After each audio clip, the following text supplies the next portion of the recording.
ঠিক আছে, চল আমরা আজকে বাজেট ক্লাসটা শুরু করি তাহলে। ঠিক আছে, বাজেট ইকোনমিক্সের একটা পার্ট, যেখান থেকে ওই বাজেট ডেফিসিট থেকে প্রচুর কোয়েশ্চেন আসে, তাই না? সব পরীক্ষাতে আসবে, সিজিএল বল, বিসিএস বল, যেখানে হবে। তো আমরা লিখবো বাজেট।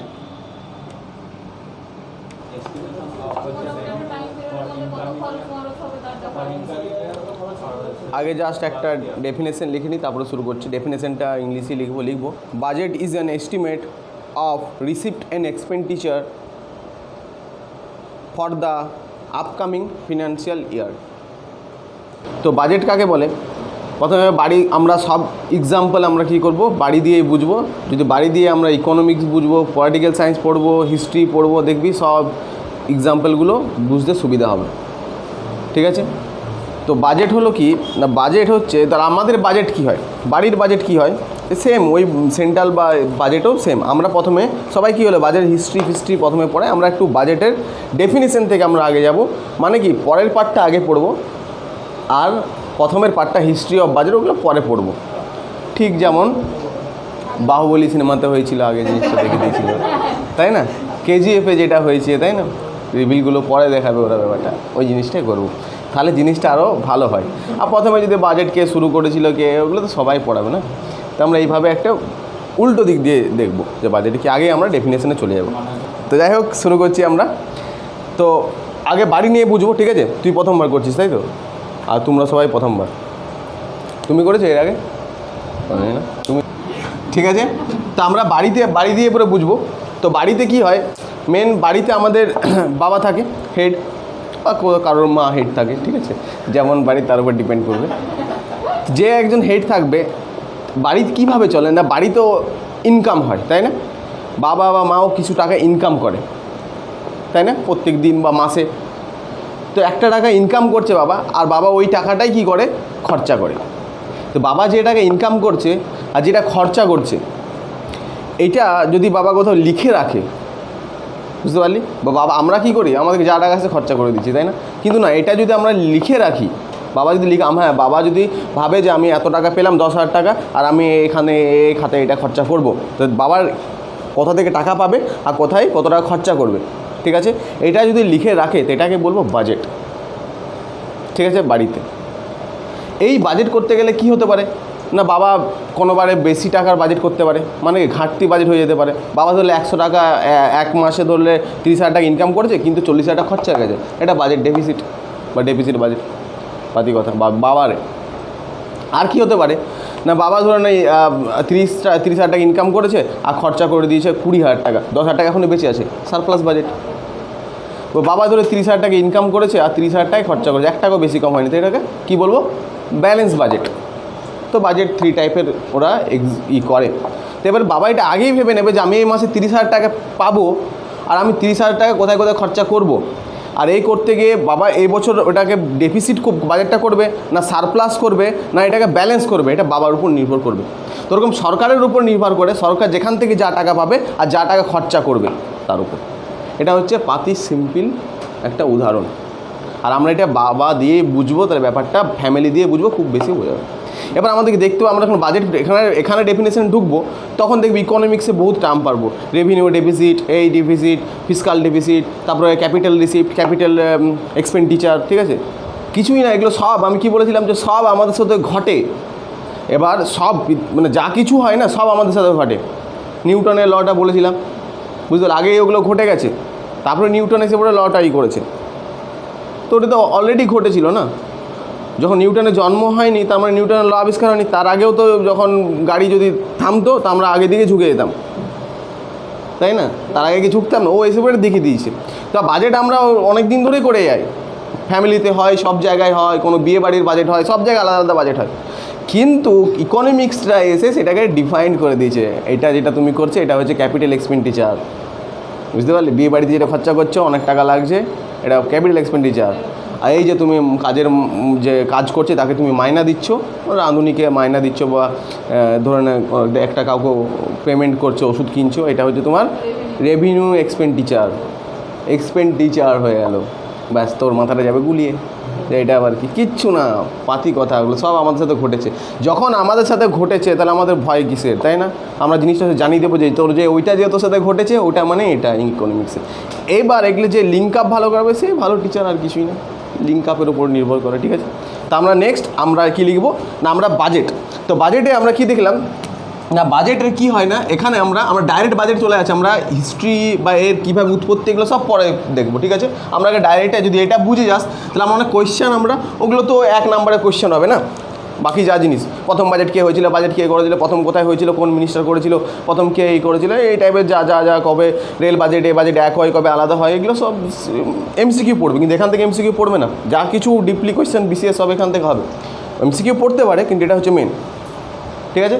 তো আমরা বাজেটকে আমরা দুভাবে ডিফাইন করি। একটাকে কী করি না, এদের বেসিক্যালি আমরা কীভাবে ডিফাইন করবো না, আমরা এখানে একটা কী লিখবো, দুটো এই পার্ট করবো। একটা কী হবে, রেভিনিউ,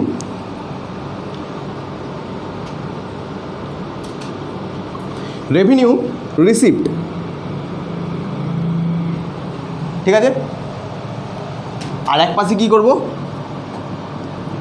ক্যাপিটাল রিসিপ্টস। এক পাশে লিখলাম কি রেভিনিউ রিসিপ্টস, আর এক পাশে কি লিখলাম ক্যাপিটাল রিসিপ্ট। তা আমরা এক্সাম্পল হিসাবে সবসময় বাবাকে মাথায় রাখবো, ঠিক আছে? ঠিক আছে বাবা। তো প্রথমে আমরা কি জানছি, বাবা যে আয় করবে তবেই তো খরচা করবে, বাজেট তবেই তো হবে, ঠিক আছে? তো বাবা প্রথমে আয়গুলো দেখে নেবো, কত রকমের আয় হয় বাবা। তো বাবারও 2 টাইপের আয় হয়, ঠিক আছে? একটা হচ্ছে কি বাবার ইনকাম, যেখান থেকে বাবা ইনকাম করবে, যেখান থেকে বাবা টাকা পাবে, বাবারও টাকা পাবার, এটা আমি একটু বড় করে করছি তাহলে তারা বুঝতে পারবে।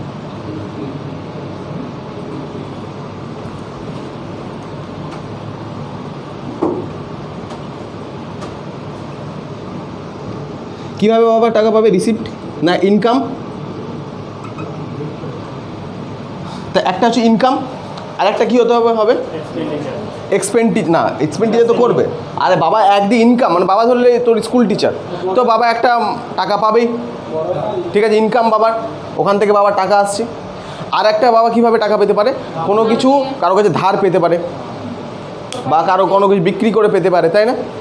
কি কেন পাবে, কেন বিক্রি, সব বলবো। তো ওটাকে আমরা কী বলবো, আমরা বরোইং বলতে পারি। তো ওটা বাবার হয় ক্যাপিটাল ইনকাম হয়, ক্যাপিটাল ইনকাম, বুঝতে পারলি? তো বাবার কীভাবে ইনকাম হলো, তো বাবা কী করলো, বাবা যদি মাসে মাসে যে 30,000 টাকা ও মাইনা পাচ্ছে সেটা হচ্ছে বাবার ইনকাম, ঠিক আছে? আর বাবা যদি একবারই ধরে না কারো কাছে নিল বিয়ে বাড়ির জন্য, যে মেয়ের বিয়ে আছে ওই জন্য 30 লাখ টাকা ধার দাও, এই যে 30 লাখ যেটা পাবে সেটা হয়ে যাচ্ছে ডাইরেক্ট, ওটা তো কিন্তু লোকটা দেখতে পাবে না, বাবার হাতে দেখতে পাবে যে সে মাসে এক মাসে 30 লাখ আর 30,000, 30 লাখ 30,000 টাকা আছে, তো ওটা তো সব বাবার ইনকাম হিসাবেই ধরা হলো না, পরে তো পেমেন্ট করবে বাবা, ওই টাকা দিয়ে সব কিছু পাবে তো বিয়েতে, তো বাবার ওটা ক্যাপিটাল ইনকাম হলো ইনস্ট্যান্ট। এবার সরকারের এরকম 2টো খাত আছে, যেখানে সরকারের ইনকাম আগে দেখে নিতে হবে, তবে তো এক্সপেন্ডিচার দেখবো, আর ইনকাম এক্সপেন্ডিচারে যখন মিলিয়ে দেবো তখন হয়ে যাবে বাজেট বা ওটাই লেখা ব্যাপারটা। তো বাবার কীভাবে ইনকাম হলো, একটা ইনকাম হলো বাবার টিচার ধরে নিতে বা যা ব্যবসা করে ওইটা। সরকারেরও ইনকাম হয়, সরকারের 2 টাইপ ইনকাম হয়, একটা ওই রেভিনিউ রিসিপ্ট, একটা হচ্ছে ক্যাপিটাল রিসিপ্ট। তো যেটা রেভিনিউ রিসিপ্ট, রেভিনিউ দেখ বাবা যে স্কুল টিচার বা বাবা যে ব্যবসা করে আয় করছে ওটা ইনকাম বলছে, সরকারও যখন আয় করে না যেটাকে সরকারের টাকায় ইনকাম বলতে পারি না, সরকার হয় রেভিনিউ। আর এটা হচ্ছে ইকোনমিক্সে ভাষা, তোরা গুলিয়ে যেতে পারিস যা রেভিনিউ বলছে, রেভিনিউ কিছু না, সরকার যদি ইনকাম করে, সরকার যেটা আয় করে তো সেটা ইকোনমিক্সের ভাষায় কি বলি, রেভিনিউ। সরকার কিন্তু ইনকাম করে না, সরকার রেভিনিউ করে। হ্যাঁ মানে ট্যাক্স দিক দিয়ে, বেসিক্যালি ট্যাক্স দিক দিয়ে ইনকামে সরকারের, আর নন ট্যাক্স ইনকাম, তো এগুলোকে রেভিনিউ বলে, বুঝতে পারলি? তাই একটা রেভিনিউ রিসিপ্ট হয়ে গেল, আর বাবার সেটা কী হয়ে গেলো, ইনকাম। আর কি কোন দিক দিয়ে সরকার ইনকাম করতে পারে, হ্যাঁ বাবার সরকারেরও কী হতে পারে না, সরকারেরও অনেক টাকার বেশি দরকার হয়ে যেতে পারে, অনেক বেশি টাকার দরকার, যখন ইনস্ট্যান্ট দরকার হয়ে যেতে পারে তখন সরকারও কী করতে পারে, কোনো দেশ থেকে লোন নিতে পারে বা আমাদের আরবিআই থেকে লোন নিতে পারে, তো এই লোন থেকে বেশি টাকা নিতে পারে। সবসময় লোন থেকে বা এগুলো থেকে মাসের থেকে মানে আমরা বেশি টাকাই নিই, তাই না? তাহলে বাবা যদি ইনকাম করে 30,000 টাকা, কিন্তু যখন লোন নেবে 30,000 টাকা লোন নেবে কি না, নিশ্চয়ই বড় কাজের জন্য লোন নেবে আর বড় ধরনের লোন নেবে বা কারো কাছে ধার নেবে। সরকারও ক্যাপিটাল যখন রিসিভ করে না তখন বড় অনেক টাকায় রিসিভ করে আর বড় কাজের জন্যই রিসিভ করে। ধরলে বুলেট ট্রেন একটা নিচ্ছে ধরলে, বা ধরনে অনেক বড় ইনফ্রাস্ট্রাকচার কোনো একটা প্রজেক্ট বানাচ্ছে সরকার, অনেক টাকা লাগবে, তখন সরকার কারো কাছে টাকাটা ধার নিয়ে নেবে। ওটা সরকারের কিন্তু টাকাটা যে আসছে সরকারের ইনকাম তো হচ্ছে, পরে তো ওকে শোধ দিতে হচ্ছে, আলাদা ব্যাপার। এটা কী ইনকাম বা সরকারের ক্যাপিটাল রিসিপ্ট, বুঝে গেছি হোয়াট ইজ ক্যাপিটাল রিসিপ্ট। আর সরকার বাবার ক্যাপিটাল রিসিপ্ট কী হয়, ওই যে মেয়ের বিয়ের জন্য বা যা কিছু টাকা কারো কাছে টাকা ধার নেওয়া, ঠিক আছে। তো আমরা লিখলাম ক্যাপিটাল রিসিপ্ট, এদিকে লিখছি ক্যাপিটাল রিসিপ্ট।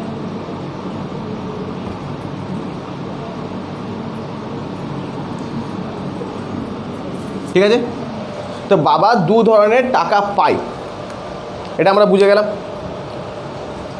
আর সরকারও দুই ধরনের টাকা পায়, একটা হচ্ছে কি ক্যাপিটাল রিসিপ্ট আর একটা রেভিনিউ রিসিপ্ট। এইবার আমরা তো বাবারটা জানি যে বাবা প্রাইমারি টিচার বা স্কুল টিচার বা কোনো কিছু করে বাবা 30,000 টাকা মাসে মাসে আয় করে, ঠিক আছে। সরকারও মাসে মাসে আয় করে, যেটা রেভিনিউ রিসিপ্ট বলা হয়।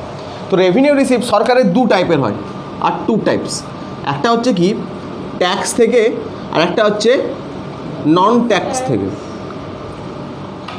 একটা হচ্ছে ট্যাক্স থেকে আর একটা হচ্ছে নন ট্যাক্স থেকে, ঠিক আছে। সব কিছুর ওপর ট্যাক্স থাকে, basically tax are two types, একটা কি থেকে ডাইরেক্ট ট্যাক্স আর একটা ইনডাইরেক্ট ট্যাক্স, ডিটি আর আইটি, তাই না, ডিরেক্ট ট্যাক্স আর ইনডাইরেক্ট ট্যাক্স। তো সরকার যখন আয় করছে revenue receipt two types tax থেকে, একটা ডিরেক্ট ট্যাক্স একটা ইনডাইরেক্ট ট্যাক্স। ডিরেক্ট ট্যাক্স কোনগুলো, যেগুলো আমরা ডিরেক্ট পে করবো বা ডাইরেক্ট আমরা যেগুলোকে পে করতে পারি। আমরা কোনো মানুষ যদি ডাইরেক্ট পে করে যেসব ট্যাক্স, সেটাকে মানে সরকারকে ডাইরেক্ট দেবো, সরকার আমার নামে ট্যাক্স পাঠায়, আমি সরকারকে ডাইরেক্ট ট্যাক্স দেবো। যেমন ইনকাম ট্যাক্স, ইনকাম ট্যাক্স কী হবে, তাহলে তোর নাম সৌগত, তো সৌগত নামে ট্যাক্সটা অ্যাপ্লাই করবে আর সৌগতকেই দিতে হবে, অন্য কেউ দিতে হবে না। এটা হচ্ছে ডাইরেক্ট ট্যাক্স, অনেকগুলো ডাইরেক্ট ট্যাক্স আছে আমাদের আর ইনডাইরেক্ট ট্যাক্স কি, মানে ধরেন একজনের নামে দেবে আর অন্য কেউ ট্যাক্সটা পে করবে, মানে ট্যাক্সটা শিফট হয়ে যায়। Direct tax can not be shift, বা ওটা শিফট করা যায় না, কিন্তু ইনডাইরেক্ট ট্যাক্স শিফট হয়ে যায়। আর ওটা তুই ট্যাক্স দিবি তুই বুঝতে পারবি না, আর ডাইরেক্ট ট্যাক্স দিলে তুই বুঝতে পারবি। প্রথম কথা হয়েছে এটা, যেমন ধরুন এটা আমি কিনলাম, তো এটা কিনলাম, এটা কিনে পরে 10 টাকা দাম আছে, কিন্তু ইনক্লুডিং অল ট্যাক্সেস আছে, মানে 1 টাকা ধরে 10 টাকার মধ্যে 1 টাকার ট্যাক্স ইনক্লুডেড আছে, তাহলে এর জিনিসটার দাম হচ্ছে 9 টাকার 1 টাকার ট্যাক্স। কিন্তু ট্যাক্সটা আমি আমাকে লাগাইনি, আমাকে চেনো না যে কে নেবে, এটা সরকার ট্যাক্সটা কোম্পানির উপর লাগিয়েছে, মার্কার কোম্পানির ওপর। বুঝতে পারলি যে তোমার প্রোডাক্টের দাম কত, বলে 9 টাকা, এর উপর তোমার যেহেতু ব্যবসা করে তোমার ট্যাক্স লাগবে, এক্সাইজ ট্যাক্স, সেটা হচ্ছে কি 1 টাকা। তো এটার উপর ট্যাক্স হলো, এই জিনিসটার দাম হলো 10 টাকা। তারপরে মার্কেটে এবার যখন এটা আমি কিনছি, আমি দিচ্ছি, আমি এমআরপি হিসাবে দিচ্ছি ইনক্লুডিং অল ট্যাক্সেস, তাহলে কি ট্যাক্সটা লাগালো ওই কোম্পানির ওপর যে এটা তৈরি করেছে, তাই কোম্পানির নামে ট্যাক্সটা যাচ্ছে, ও কিন্তু ট্যাক্সে টাকা পে করছে। আর তবে আমি যখন আমি লাস্ট কিনছি তখন আমি এই টাকাটা পে করছি, ও আবার কোম্পানিকে দিচ্ছে, এভাবে কোম্পানি সরকারকে দিয়ে দিচ্ছে। তাহলে কী হচ্ছে, ট্যাক্সটা লাগছে একটা অন্য লোকের নামে, কোম্পানির নামে, আর পে করছি আমরা। এটা আমরা কাউকে আমরা বার্ডেনটা শিফট করে দিতে পারি, এই ট্যাক্স আমরা মানে কি নাও দিতে পারি, কিন্তু ডাইরেক্ট ট্যাক্স আমাদেরকে দিতে হবে। ঠিক যেমন তোর নামে যদি ইনকাম, তুই যদি 5 লাখ টাকা থেকে বেশি ইনকাম করছিস, তার মানে তোর ধরলে কিছু একটা পার্সেন্ট ট্যাক্স দিতে হবে, যেগুলো আমরা ট্যাক্সে পড়বো, 5%, 10% ধরলে যাই হচ্ছে। তো 5% যখন ট্যাক্স দিলাম, তাহলে আমাকে 5,000 টাকা ট্যাক্স দিতে হলো, আমাকে দিতেই হবে আমি ওই টাকা ইনকাম করলে, ঠিক আছে। এটা তো ডিরেক্ট দিতেই হবে, তোমার নামে যে ট্যাক্স ইস্যু হয়েছে তোমাকে দিতেই হবে, ট্যাক্স তুমি ফাঁকি দিতে পারবে না। কিন্তু ইনডাইরেক্ট ট্যাক্স, যেহেতু ডাইরেক্ট ট্যাক্স কোনো ফাঁকি দেওয়া যাবে না, ইনডাইরেক্ট ট্যাক্স আমি ফাঁকি দিতে পারবো। কারণ ধরে নেন জামা, এই জামাটা আমি কিনেছি, তো এই জামাটা আমি কিনলাম, ধরলাম কোন একটা মলে গেলাম, জামাটা কিনলাম, ঠিক আছে ইনক্লুডিং অল ট্যাক্সেস। তাহলে কি আমি যদি জামাটার দাম হয় ধরলে 1,500 টাকা, তো 200 টাকা ট্যাক্স দেওয়া আছে, আমি নিয়ে পরে কিনে চলে এলাম। এবার আমার মনে হলো আমি ট্যাক্সটা দেবো না, আমি কেন ট্যাক্স দেবো, তাহলে আমি কী করবো, আমি চলে গেলাম খাদিতে এমনি স্টাইলের একটা জামা কিনলাম। তারপরে জামাটা যখন কিনলাম, খাদিতে কোনো ট্যাক্স লাগে না, নো ট্যাক্স, তাহলে কি আমার জামা হয়ে গেল, ট্যাক্সটা আমি না ছেড়ে আমি জামা কিনা হয়ে গেল, বুঝতে পারলি? ব্যাস। তাহলে ট্যাক্স আমরা ইনডাইরেক্ট ট্যাক্স আমরা যদি আমরা ইউজের ওপর আমরা এটাকে নাও দিতে পারি, আমরা ওটাকে অন্যদের শিফট করে দিতে পারি। তো এই যে আমার ট্যাক্স দিতে যাওয়া ছিল, এই এসে পরে জামাটা কিনলে, তাহলে ও ট্যাক্স দেবে, হয়ে গেল। তাহলে ডাইরেক্ট ট্যাক্স ইনডাইরেক্ট ট্যাক্স বুঝতে পেরেছিস, ঠিক আছে। ডাইরেক্ট ট্যাক্স কী রয়েছে, কী বলেছিলাম ডাইরেক্ট ট্যাক্স ফর্মুলাটা, ডাইরেক্ট ট্যাক্সের যেগুলো পড়ে সেগুলো হচ্ছে ui.pro.co.in, উই for wealth tax, pro for property tax, ক ফর কর্পোরেট ট্যাক্স আর ইন ফর ইনকাম ট্যাক্স। এই ফর্মুলাটা মনে রাখলে আমরা ডাইরেক্ট ট্যাক্সে কী কী আছে একটা মনে রাখতে পারবো, ঠিক আছে। we.pro.co.in, we.pro.co.in, we for W for wealth tax, pro for property tax, co for corporate tax আর ইন ফর ইনকাম ট্যাক্স। এগুলো হচ্ছে ডাইরেক্ট ট্যাক্স। ইনডাইরেক্ট ট্যাক্স কী কী? এক্সকিউজ মি, EXCUSE M.E, তাই না? Excuse me, excise duty, CU custom duty, AC কি sales tax, আর M for market tax, আর E ফর এন্টারটেনমেন্ট ট্যাক্স। তাহলে আমরা এখানে এক্সকিউজ মি বলে রাখতে পারি, কিন্তু EX এর উপর একটা ডট দেওয়া যাবো, CUর পর একটা ডট যাবে, ACর পর একটা ডট যাবে, আর M.E। তাহলে কী হবে? এই ফর্মুলাটা মনে রাখলে ইনডাইরেক্ট ট্যাক্সের আমরা যা যাগুলো আছে মনে রাখতে পারবো। ইনডাইরেক্ট ট্যাক্স কি আমরা ট্যাক্সে পড়বো ডিটেলসে, তাও আমি যে একটা বলে রাখছি। ইনডাইরেক্ট ট্যাক্স হচ্ছে এক্সকিউজ মি, EXCUSE M.E, ঠিক আছে। EX for excise duty, CU for custom duty, AC for sales, আর M.E, M ফর হচ্ছে market, E for entertainment tax, ঠিক আছে। এগুলো হচ্ছে ইনডাইরেক্ট ট্যাক্সের মধ্যে পড়ে যাচ্ছে, ঠিক আছে। All indirect tax burden can be shift, তাই না? কারোর উপর শিফট করতে পারবো, কিন্তু ডাইরেক্ট ট্যাক্সে বার্ডেন কারোর উপর শিফট করতে পারবো না। যাকে ট্যাক্স পেলো তাকে ট্যাক্স পে করতে হবে, তাই না? ওয়েলথ ট্যাক্স, তোর সম্পত্তির উপর ট্যাক্স হয়ে যাবে তো তোকে তো ট্যাক্স দিতেই হবে, ওয়েলথ ট্যাক্স। এই যে আমরা যখন মিউটেশন করতে যাই সরকারে, তখন তো আমাদেরকে ট্যাক্স দিতে হয় না, পে করতে হয়, তো ওগুলো আমরা ডাইরেক্ট ট্যাক্সের মধ্যে পড়ে। প্রপার্টির ওপর ট্যাক্স এইসব, হ্যাঁ। M মানে মার্কেট ট্যাক্স, বুঝতে পারলে? তার মধ্যে এক্সাইজ ট্যাক্সটা সব থেকে ইম্পর্টেন্ট, কিন্তু এক্সাইজ মানে হচ্ছে উৎপাদন কর, মানে হচ্ছে যা কিছু আমরা বেসিক্যালি এক্সাইজ ট্যাক্স হচ্ছে অল গুডস, যত গুডসের ওপর ট্যাক্স হয় সব এক্সাইজ ট্যাক্সের ওপর লাগে। মানে পৃথিবীতে যেসব জিনিস ছিল না, যেগুলোকে প্রডিউস করা হয়েছে, তার উপর যে ট্যাক্স লাগবে সরকার, ওটাকে এক্সাইজ ট্যাক্স বলে, ওগুলো ইনডাইরেক্ট ট্যাক্স। মানে ধরো এই পেনটা ছিল পৃথিবীতে, তৈরি করা হয়েছে, কী হবে? এটার উপর এক্সাইজ ট্যাক্স। এটা ছিল পৃথিবীতে না, এর উপর ট্যাক্স দেওয়া হচ্ছে, কী হবে? Excise tax. ফ্যানের উপর এক্সাইজ ট্যাক্স, আমি জামাটা পরাচ্ছি এক্সাইজ ট্যাক্স, এটা সব এক্সাইজ ট্যাক্স। ঘড়ি excise tax, mike excise tax, phone camera সব এক্সাইজ ট্যাক্স দিয়ে, আমরা যা কিছু দিই এক্সাইজ ট্যাক্স দিই, ঠিক আছে। DSLRও এক্সাইজ ডিউটি, ঠিক আছে। তো এক্সাইজ ট্যাক্স আমাদের দিতে হয়। এক্সাইজ ট্যাক্স কী ট্যাক্স? Indirect tax. আর এটা কী হবে?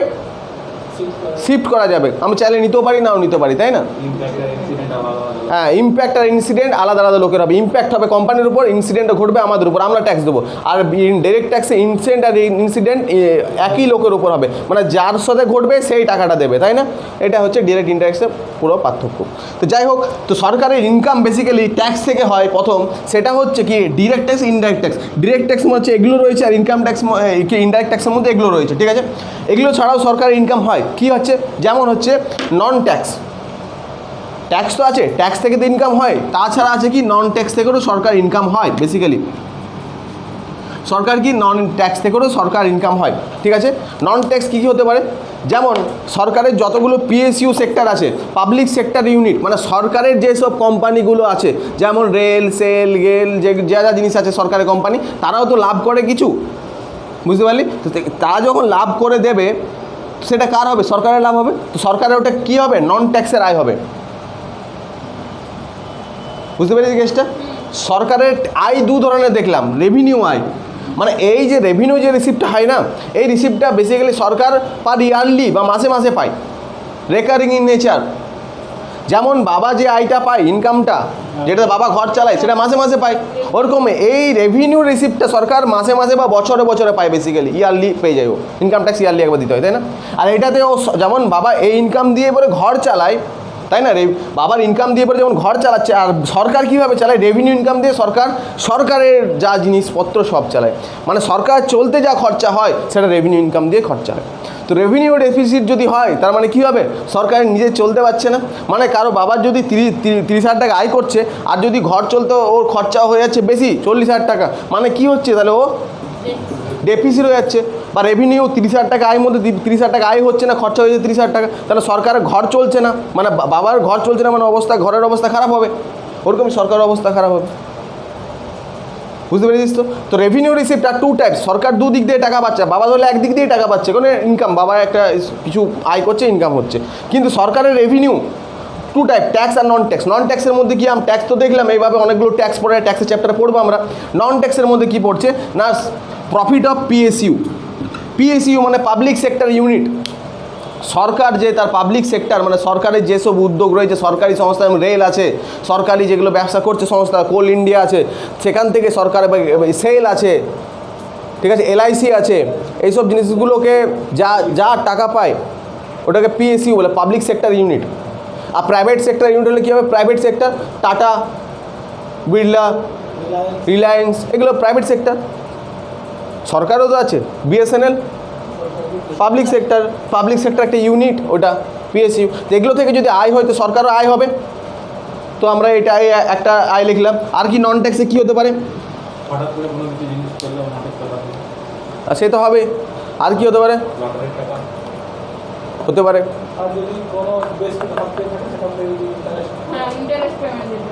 তারপরে ডিভিডেন্ড, মানে কি পিএসইউ থেকে যা ডিভিডেন্ড অ্যান্ড প্রফিট পাচ্ছি, পিএসইউ থেকে ডিভিডেন্ড প্রফিটগুলো পাবো, আমরা শেয়ারের চ্যাপ্টারে পড়লাম।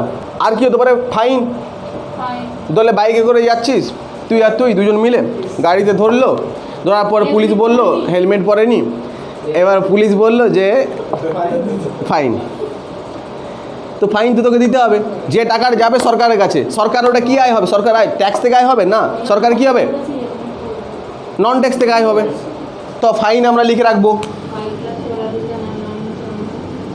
তারপরে হচ্ছে ফিজ। ফিজ কি হচ্ছে? ফিজ কি?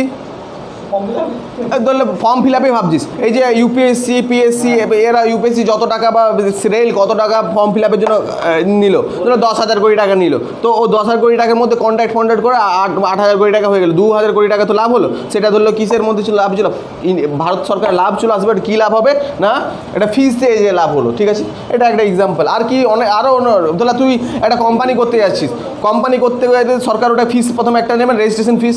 সরকার যতগুলো যা কিছু রেজিস্ট্রেশন ফিস হয় সরকারের, ওগুলো কিসের মধ্যে আয় হবে? সরকারের কোনো কিছু করতে গেলে রেজিস্ট্রেশন ফি লাগে না, তো ওটা তো ট্যাক্স হচ্ছে না, রেজিস্ট্রেশন ফি। তো রেজিস্ট্রেশন ফি ক্ষেত্রে কী হবে? ওইটা নন ট্যাক্স আয় হয়ে যাবে। আর কি হতে পারে? তোর উত্তরাধিকার সব সূত্রে হতে পারে।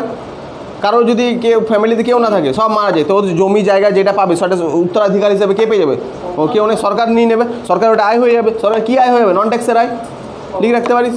যেসব অ্যামাউন্টে কারো কোনো নমিনি নেই, ধরলে ব্যাঙ্ক অ্যাকাউন্টে যা কিছু টাকা পাকা সব তো ব্যাঙ্ক না, তো ব্যাঙ্ক মানে তো সরকার, প্রাইভেট। আবার যদি প্রাইভেট ব্যাঙ্কে রাখিস তো সেটা আলাদা ব্যাপার হবে, তাই না? তুই ব্যাঙ্কে টাকা রেখেছিস, তুই মারা গেছিস, তো কোনো নমিনি ফমিনি কিছু নেই, টাকাটা কী হবে? সরকার নিয়ে নেবে ব্যাঙ্কের কাছ থেকে, তো সরকারের আয় হয়ে গেল, ওটা নন ট্যাক্সের আয়। ওরকম হিউজ টাইপের প্রচুর আয় আছে সরকারের, তাই না? তাও কিন্তু ডেফিসিট চলে, খরচাটা কত করে বাবা, ঠিক আছে? তাহলে আমরা সরকারের আয় দেখলাম কি হচ্ছে, ট্যাক্স থেকে আয় আর নন ট্যাক্স থেকে আয়। ট্যাক্সের মধ্যে শুধু ট্যাক্স থেকে দেখে নিলাম, ডাইরেক্ট ট্যাক্স আর ইনডাইরেক্ট ট্যাক্স। আর নন ট্যাক্সের মধ্যে কি আছে? যত ধরনের পিএসইউ আছে, ফাইন আছে, তারপরে উত্তরাধিকার সূত্রে পাওয়া যায়, তারপরে কি বলে ফিজ আছে, বিভিন্ন ধরনের ফিজ হচ্ছে। তারপরে হচ্ছে হ্যাঁ, ধরে নে সরকার কাউকে টাকা ধার দিল, স্টেট গভর্নমেন্ট বা কোনো দেশকে কাউকে টাকা ধার দিল, তো টাকা ধার দেওয়ার পর সরকার কী হবে? মাসে মাসে টাকা পাবে, ইন্টারেস্ট পাবে। তো সেটা কী হবে? সরকার আয় হবে। তো কী আয় হলো? নন ট্যাক্সের আয় হলো। ইন্টারেস্ট, এটা ভেরি ভেরি ইম্পর্টেন্ট। মানে ধরে না আমরা কোনো রাজ্য সরকারকে টাকা দিলাম, কেন্দ্র গভর্নমেন্ট, তাই না? বা ধরো কোনো দেশকে, নেপালকে টাকা দিল, নেপাল নেবে না এখন টাকা, যা পরিস্থিতি। তো যাই হোক, তাহলে যা হোক কাউকে টাকা দিল, তো এই যে টাকা, কোনো দেশকে টাকা দেওয়া, ঠিক আছে, তো ওকে তো মাসে মাসে টাকা দেবে, আমাকে রিটার্ন তো দেবে, সেটা ইন্টারেস্ট দেবে, সেটা আমাদের মাসের আয় হয়ে গেল। যেমন ধরলে বাবা নিয়ে বুঝবো যে কোনো কনফিউশন হলে, বাবা কি হচ্ছে, বাবা ধরলে 3,000 টাকা মাসে মাসে পায়। এবার বাবা কি করবে না, কাউকে ধরে টাকা ধার দিয়েছে, এবার ওখান থেকে মাসে মাসে 1,000 টাকা করে পাচ্ছে ইন্টারেস্ট। তো বাবার ওটা তো মাসে মাসে আয় হয়ে গেল, ওটা তো এখানে খরচা করবে বাবা। মানে বাবার অ্যাকচুয়াল আয় হয়ে যাবে 31,000 টাকা, 30,000 টাকা ছিল, আর ইন্টারেস্টে পাচ্ছি। তো ওই সব ইন্টারেস্টগুলো আর বাবার কী টাইপের আয়? নন ট্যাক্সের আয় হয়ে গেল। বাবা তো ওটা আয় তো হচ্ছে রে ভাই, ট্যাক্স থেকে তার হচ্ছে না, নন ট্যাক্সের আয়। তো ওটা লিখে রাখতে পারিস, ইন্টারেস্ট। মনে রাখবি এই টাইপের আয় রেভিনিউ রিসিপ্ট, মানে কি রেভিনিউ রিসিপ্ট সরকারের উপর কোনো লাইবিলিটি ফেলে না।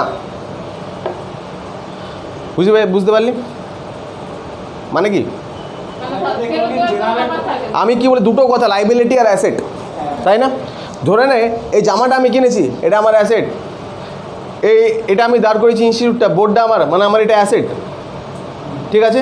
এবার ধরলে একদিন আমাকে একটা জামা ধরলে কেউ বললো যে এটা তুই পরে করবি বা এটা অ্যাড দিবি, জামাটাও আমাদের কাল নিয়ে নেবে আবার, তাহলে ওই জামাটা আমার হয়ে যাবে লাইবিলিটি, মানে আবার ফিরিয়ে দিতে হবে। যেমন এই রুমটা ভাড়াতে আছে, এটা আমার লাইবিলিটি, ফিরিয়ে দিতে হবে। আমি যদি কাউকে লোন দিই কী হবে, ওইটা অ্যাসেট হয়ে যাবে। আর আমি যদি কারোর কাছে লোন নিই তা আমার লাইবিলিটি হয়ে গেলে ওই লোনটা ওকে ফিরিয়ে দিতে হবে উইথ ইন্টারেস্ট, বুঝতে পারলি? তাহলে এখানে কি এইসব অ্যাকাউন্টে কোনো লাইবিলিটি হয় না, এইসব রিসিপ্টে সরকারের কোনো লাইবিলিটি হয় না, নো লাইবিলিটি ইন দেয়ার, এখানে কোনো লাইবিলিটি হবে না এই অ্যাকাউন্টে, বুঝতে পেরেছিস? যেমন বাবা যে মাসে মাসে আয় করছে, এখানে বাবার কোনো এই আয় কাউকে আর ফিরিয়ে দিতে হবে না, নিজেই খরচা করো, ঠিক আছে? আর এটা হচ্ছে recurring in nature. Recurring in nature মানে কি, লিখে রাখবে এই কথাগুলো আসবে, কথাগুলো দিয়ে আসবে কোয়েশ্চেন, ঠিক? আমি যখন পুরো ক্লাসটা করিয়ে দেবো তখন বুঝতে পারবি। মানে রেকারিং ইন নেচার মানে হচ্ছে মাসে মাসে এখানে সরকার টাকা আসে, মাসে মাসে খরচাও করে, মানে মাসে মাসে আসে মানে বছরে বছরে আসে, এটা আসতেই থাকে এখানে regular basis, recurring in nature, ঠিক আছে? কিন্তু ক্যাপিটাল অ্যাকাউন্টে সেটা দেখবো না, সেটা দেখবো ওটা অন্যরকম হয়ে গেল। তাহলে এখানে আমরা একটা ইন্টারেস্টও টাকাটা আসছে, সেটাও রেভিনিউ রিসিপ্টের মধ্যে পড়ে যাচ্ছে, ঠিক আছে?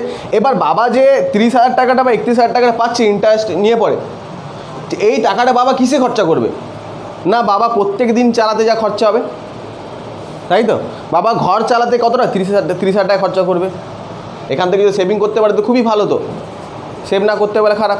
তো এই যে যেমন বাবা কি করে এই 30,000 টাকা পেয়ে ইনকামের টাকাটা পেয়ে ঘর চালায়, তাই না? ঘরের মধ্যে কি তোর পড়াশোনা আছে, তোর হেলথ আছে, শরীর খারাপ আছে, কিছু হলো হেলথ ইন্স্যুরেন্স আছে, বা ধরলে বিভিন্ন যদি কাজের মাসে কাজু তাকে মাইনা আছে, তাই না? আরও ঘরের যা কিছু ইলেকট্রিক বিল আছে, সেম পুরো আমাদের ভারতেও তাই আছে, সেন্ট্রাল বাজেটেও তাই হয়। কী হয় না, হেলথের জন্য আমাদের খরচা করতে হয় হসপিটালে, এডুকেশনের জন্য তোকে বাবাকে একজনের দিতে হয়, সরকারকে 121 কোটি লোকের জন্য এডুকেশন প্রোভাইড করতে হয়, বুঝতে পারলি? তো এইভাবে প্রচুর জিনিস আছে যা যা বাড়িতে ঘটে ওগুলোই প্রোভাইড করে। তারপরে কী হচ্ছে, আমাদের যেমন তুই কাজের মাসিকে মাইনা দিলি, বা ঘরের যারা কাজ করছে তাদেরকে যে মাইনা দিচ্ছি, সরকার কি তোদেরকে মাইনা দিচ্ছে, ঠিক আছে? এই যে সরকারি যারা যারা মাইনা নিচ্ছে, পুলিশ যা যা আছে যারা মাইনা স্যালারি, তো ওগুলো সরকারের খরচা হয়ে যাবে, রেভিনিউ এক্সপেন্ডিচার হয়ে যাবে। তো মানে কি মাস চলতে যেগুলো খরচা হয় একটা দেশেরও প্রত্যেক বছর যা, ওগুলো তোকে আটকে থাকবে না, ওগুলোকে রেভিনিউ অ্যাকাউন্টের খরচা বলা হয়, এক্সপেন্ডিচার।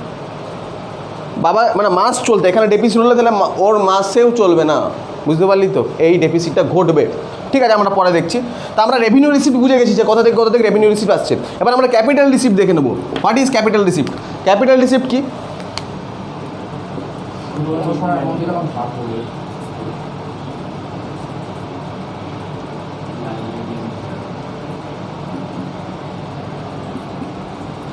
ক্যাপিটাল রিসিপ্ট আমরা বাবা দিয়ে বুঝবো। আবার ক্যাপিটাল রিসিপ্ট হচ্ছে ফ্যামিলিতে ধরে নে মাসে মাসে তো টাকা পাচ্ছি, কিন্তু ফ্যামিলিতে ইনস্ট্যান্ট ভাবছে যে কোনো হচ্ছে, ভাবছে বিয়ে দেবো কারো, তো বোনের যখন বিয়ে দেবো সেক্ষেত্রে তো প্রচুর টাকা লাগবে, বাবার কাছে এখন এত টাকা নেই, তো বাবা কোথা থেকে টাকা পাবে? কারো কাছে ধার নেবে, ব্যাংক থেকে হতে পারে, কোনো আত্মীয়র কাছ থেকে হতে পারে, অনেক মোটা পরিমাণ। তো টাকাটা নিশ্চয়ই পরিমাণটা মোটা হবে, তো বেশি টাকা হবে, তো ওটা হচ্ছে বাবার কি ক্যাপিটাল ইনকাম। সরকারেরও তাই। বাবা আর একটা কী করতে পারে, কারো কাছে ধার না নেয়, হয়তো কিছু জমি ফমি আমাদের যেগুলো আছে বিক্রি করে দিতে পারে, তাহলে একটা গাড়ি আছে বিক্রি করে দিল, জমি আছে বিক্রি করে দিল, সরকার বাবা এটা করতে পারে। ইকোনমিক্সের ভাষায় এটাকে ডিসইনভেস্টমেন্ট বলে। সরকারও কী করতে, তার একটা কোম্পানির শেয়ার বিক্রি করে দেয়, আর ইন্ডিয়া বিক্রি করে দিলে এটা ইকোনমিক্স ভাষায় হচ্ছে কি ডিসইনভেস্টমেন্ট। সরকার ডিসইনভেস্টমেন্টও করতে পারে, ওখান থেকে যে টাকা পাবে সে টাকাটা আবার কী কিসে ক্যাপিটাল হিসেবে খরচা করে, বাবা কী করতে হবে বিয়ে দেওয়ার জন্য খরচা করবে, তাই না? তো বেসিক্যালি কী হয় না, ক্যাপিটাল বা অ্যাকাউন্টে যে টাকাগুলো হয় সেগুলো ক্যাপিটাল এক্সপেন্ডিচারই হয়। মানে বাবা ধরলে বিয়ের জন্য যদি টাকা এনে থাকে, বোনের বিয়ের জন্য বাবা 3 লাখ টাকা উঠালো বা 10 লাখ টাকা উঠালো ব্যাংক থেকে বা কোথা থেকে, আর খরচা যদি এইদিকে করে দেয়, এই ইনকামে এক্সপেন্ডিচারে এই খাতে যদি করে দেয়, তাহলে কি লস হয়ে যাবে না? তাহলে বিয়েটাতে আটকে যাবে। তার মধ্যে এখানে যদি 5 লাখ টাকা খরচা করে দেয়, 5 লাখ টাকার বিয়ে হবে না। তো বেসিক্যালি কী হয়, ইনকাম যেগুলো ক্যাপিটাল রিসিপ্ট হয় সেগুলো ক্যাপিটাল এক্সপেন্ডিচারে খরচা করা উচিত, আর যেগুলো রেভিনিউ রিসিপ্ট হয় সেগুলো রেভিনিউ রিসিপ্টে খরচা করা উচিত। তবে তবে পুরো ভালো থাকে ইকোনমি, কিন্তু এটা হয় না, বুঝতে পারলি? ডেফিসিট হয়, এই খাতও ডেফিসিট হয়ে যায়, ওই খাতও ডেফিসিট হয়ে যায়। এবার দুটো যদি ডেফিসিট হয় মানে কত বড় প্রবলেম, বুঝতে পারলি? আমরা আবার যাচ্ছি। তো ক্যাপিটাল রিসিপ্টে কী হতে পারে না, ক্যাপিটাল রিসিপ্ট আমরা লিখবো, তো বরোয়িংস আর টু টাইপস লিখবো।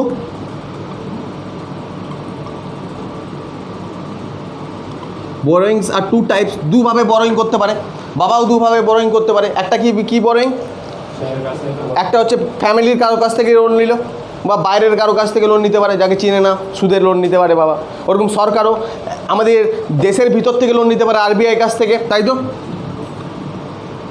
আর একটা কার কাছ থেকে লোন নিতে পারে, কোনো অন্য কোনো IMF, ওয়ার্ল্ড ব্যাংক, আর কোনো দেশ হতে পারে, কান্ট্রি, বুঝতে পারলি? এগুলো বরোয়িং। কিন্তু বরোয়িং যদি করে বাবা, তাহলে ওকে কি ফিরিয়ে দিতেই হবে, তাই না? It's create liabilities. ঠিক আছে, বরোয়িং হয়ে গেল, বরোয়িংভাবে হতে পারে। আর কি করতে পারে বাবা, আর কি করতে পারে, কোনো সম্পত্তি বিক্রি করে দিতে পারে, সরকারও তার কোনো সম্পত্তি বিক্রি করে দিতে পারে, যেটাকে বলে ডিসইনভেস্টমেন্ট। তো সরকার আর কি হতে পারে, ডিসইনভেস্টমেন্ট করতে পারে সরকার। আর একটা প্রসিডিওর, বা বাবার আর একটা প্রসিডিওর কি বাবা, হ্যাঁ, কোনো কিছু বিক্রি করে দিতে পারে, সম্পত্তি বা কোনো কিছু। আর কি হতে পারে এখান থেকে, বরোয়িং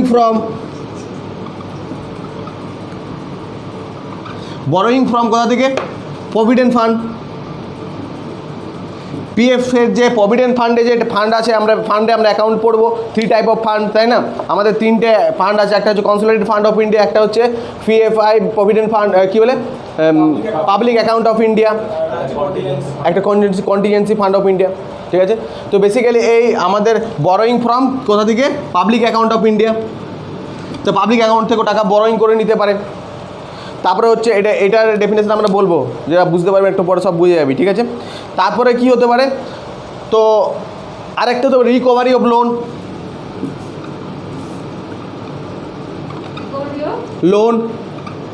ধরে নে ভারত কি হচ্ছে, কাউকে টাকা দিয়েছিল, নেপালকে বা কাউকে, তারপর পুরো টাকাটা যখন ফেরত দেবে তখন তো অনেক টাকা আসবে বাবা। কাউকে টাকা ধার দিয়ে, যার জন্য মাসে মাসে 1000 টাকা করে পাচ্ছিল এখানে, তাই না? কিন্তু বাবাকে কি করলো, ও পুরো টাকাটা ওদের 10 লাখ টাকা দিয়েছিল, ফেরত দিয়ে দিল। তো বাবার পুরোটা একবারে আয় হলো। তো কী টাইপের আয় হলো এটা, ক্যাপিটাল আয়। তো ওরকমই সরকারের কী হবে, এটা রিকভারি অফ লোন হয়ে যাবে, তখন হয়ে যাবে রিকভারি অফ লোন। ঠিক আছে, বড় ধরনের একটা আয় হয়ে যেতে পারে, যাকে আমরা টাকা দিয়েছিলাম ও সুদ সমেত পুরো টাকাটাই ফেরত দিল, 10 লাখ টাকা দিয়ে 10 লাখ টাকা, ওইটা ইনস্ট্যান্ট যে আয়টা হবে সেটা কী আয় হবে, ক্যাপিটাল, মানে রিকভারি অফ লোন হয়ে যাবে। এটাও একটা সরকারের বড় ধরনের আয়। তো এইসব যে আয়গুলো সরকার করে, ইটস ক্রিয়েট লাইবিলিটিস। এটা হচ্ছে লাইবিলিটি ক্রিয়েট করা, মানে এগুলো আমাদেরকে সব ফ্রিয়ে দিতে হবে কখনো না কখনো, তাই না? এবার যদি তুই ভাবি মানে এটা লাইবিলিটি, মানে ধরে নে একটা জমি বিক্রি যদি করে দিস, তারপরে যদি টাকা হয়, তার মানে তোর একটা সম্পত্তি তো কমে গেল, বুঝতে পারলি? আর এই যখন এটা লাইবিলিটি ক্রিয়েট করবে, এই ক্যাপিটাল অ্যাকাউন্ট, ক্যাপিটাল রিসিপ্টগুলো, না এগুলো আমাদেরকে ফিরিয়ে দিতেই হবে। ঠিক আছে, আর it's not recurring on nature, মানে এটা মাসে মাসে হবে, মানে বছরে বছরে এই আয় হবে না, এই বছর হলো আবার নেক্সট বছর আমি প্রত্যেক বছর বিক্রি করেই যাবো, এরকম কোনো ব্যাপার নয়। এইসব আয় হয় না। প্রত্যেক বছরে কি বাবা মেয়ের বিয়ে হবে, কতগুলো মেয়ে আছে, তুই এভাবে ধার নিবি, বুঝতে পেরেছি কেসটা? তো এইভাবে হচ্ছে রেকারিং ইন নেচার। তা আমরা কী জানলাম এখনও পর্যন্ত, ক্যাপিটাল রিসিপ্ট আর কি জানলাম, রেভিনিউ রিসিপ্ট। সরকার দুভাবে টাকা আয় করছে, কিভাবে, একটা কী জানলাম, একদম রেভিনিউ রিসিপ্ট আর ক্যাপিটাল রিসিপ্ট, বুঝে গেছি। তো এগুলোর বাংলা দেখলাম কি, যে এগুলো ইনকাম, আর একটা হচ্ছে ক্যাপিটাল ইনকাম বাবার ক্ষেত্রে, তো আমরা জিনিসটা বুঝে গেলাম, এটা হচ্ছে ক্যাপিটাল রিসিপ্ট, একটা হচ্ছে রেভিনিউ রিসিপ্ট। এবার সরকার, এটা হচ্ছে আয়, আমরা ধরলাম সরকার এই অ্যাকাউন্ট থেকে আয় করলো কত, 1000 টাকা ট্যাক্স নন ট্যাক্স থেকে, আর এই অ্যাকাউন্ট থেকে আয় করলো কত না, ধরে নিলে তোর 1500 টাকা। হ্যাঁ হতে পারে, বেশি টাকাই তো হবে না, ক্যাপিটাল রিসিপ্ট করবে, বা ধরলে 2000 টাকা ধরলাম, 1500ই ধরলাম। তাই আমরা এটাকে টাকা না ধরে তুই করোড়ও ধরে নিতে পারি, তখন হিসাবগুলো দেখবে আর অনেক বড় বড় হবে।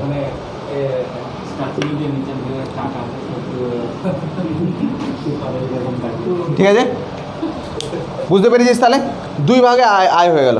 বাবার এখানে কত আয় হলো, 3000 টাকা, আর এখান থেকে আয় হয়ে গেলো ধরলে 30,000 টাকা এখানে মাসে হচ্ছিলো, আর এখান থেকে ধরলে 3 লাখ, বা তো এখান থেকে ধরলে 40,000 টাকা। তো কত হলো, টোটাল হয়ে যাচ্ছে, টোটাল রিসিভ বাবার কত 70, ঠিক আছে। আর তাহলে এখানে সরকারের কত হয়ে যাচ্ছে আয়? হ্যাঁ 2500 টোটাল রিসিপ্ট। যদি বলে total receipt of Indian government, তাহলে আমরা রেভিনিউ রিসিপ্ট আর ক্যাপিটাল রিসিপ্ট, আর সেটা কত হয়ে যাবে? 2500, যদি আমরা এই হিসাবে দেবে। এবার মনে রাখবি, সরকার যে খাতে যেটা আয় করে, সরকার আপ্রাণ চায় যে সেই খাতেই সেটা খরচা করব। মানে বাবা যদি এখানে ইনকাম করে 30,000 টাকা, তো বাবা এখানে ওই 30,000 টাকাটা কী করবে না, এটা বাবার কি আয় হবে? রেভিনিউ আয় হবে, ধরুন বাবা ওই খাতেই খরচা করবে। মানে কি, সরকার যেমন বাবা কি বাড়ি চালাতেই খরচা করবে 30,000 টাকা, ওর বেশি করতে চাইবে না, কমও করতে চাইবে না। বেসিক্যালি বেশি করলে তো চাপ হয়ে যাবে, তো বাবা তো সংসার চলবে না। বাবা যে 30,000 টাকা আয় করবে, এটা তার প্রত্যেক মাসে সংসার চালাতেই খরচা করবে। সরকার এখানে যে 1000 টাকা আয় করবে, সেটা চাইবে রেভিনিউতেই এক্সপেন্ডিচারে খরচা করব। মানে কি, সবারের স্যালারি দেওয়া, পেনশনের টাকা দেওয়া, হেলথে টাকা দেওয়া, এডুকেশনে টাকা দেওয়া, বিভিন্ন যোজনায় টাকা দেওয়া, বিভিন্ন সাবসিডিতে টাকা দেওয়া, বুঝতে পারলি? এগুলো সব কিসের? সরকারের খরচার মধ্যে পড়বে। আমরা ইনকাম জানলাম, এবার সরকারের খরচাটা জানবো, ঠিক আছে? তো আমরা এখানে লিখে রাখবো। তো রেভিনিউ রিসিপ্ট হলো, ঠিক আছে। এবার রেভিনিউ এক্সপেন্ডিচার জেনে নিই আমরা।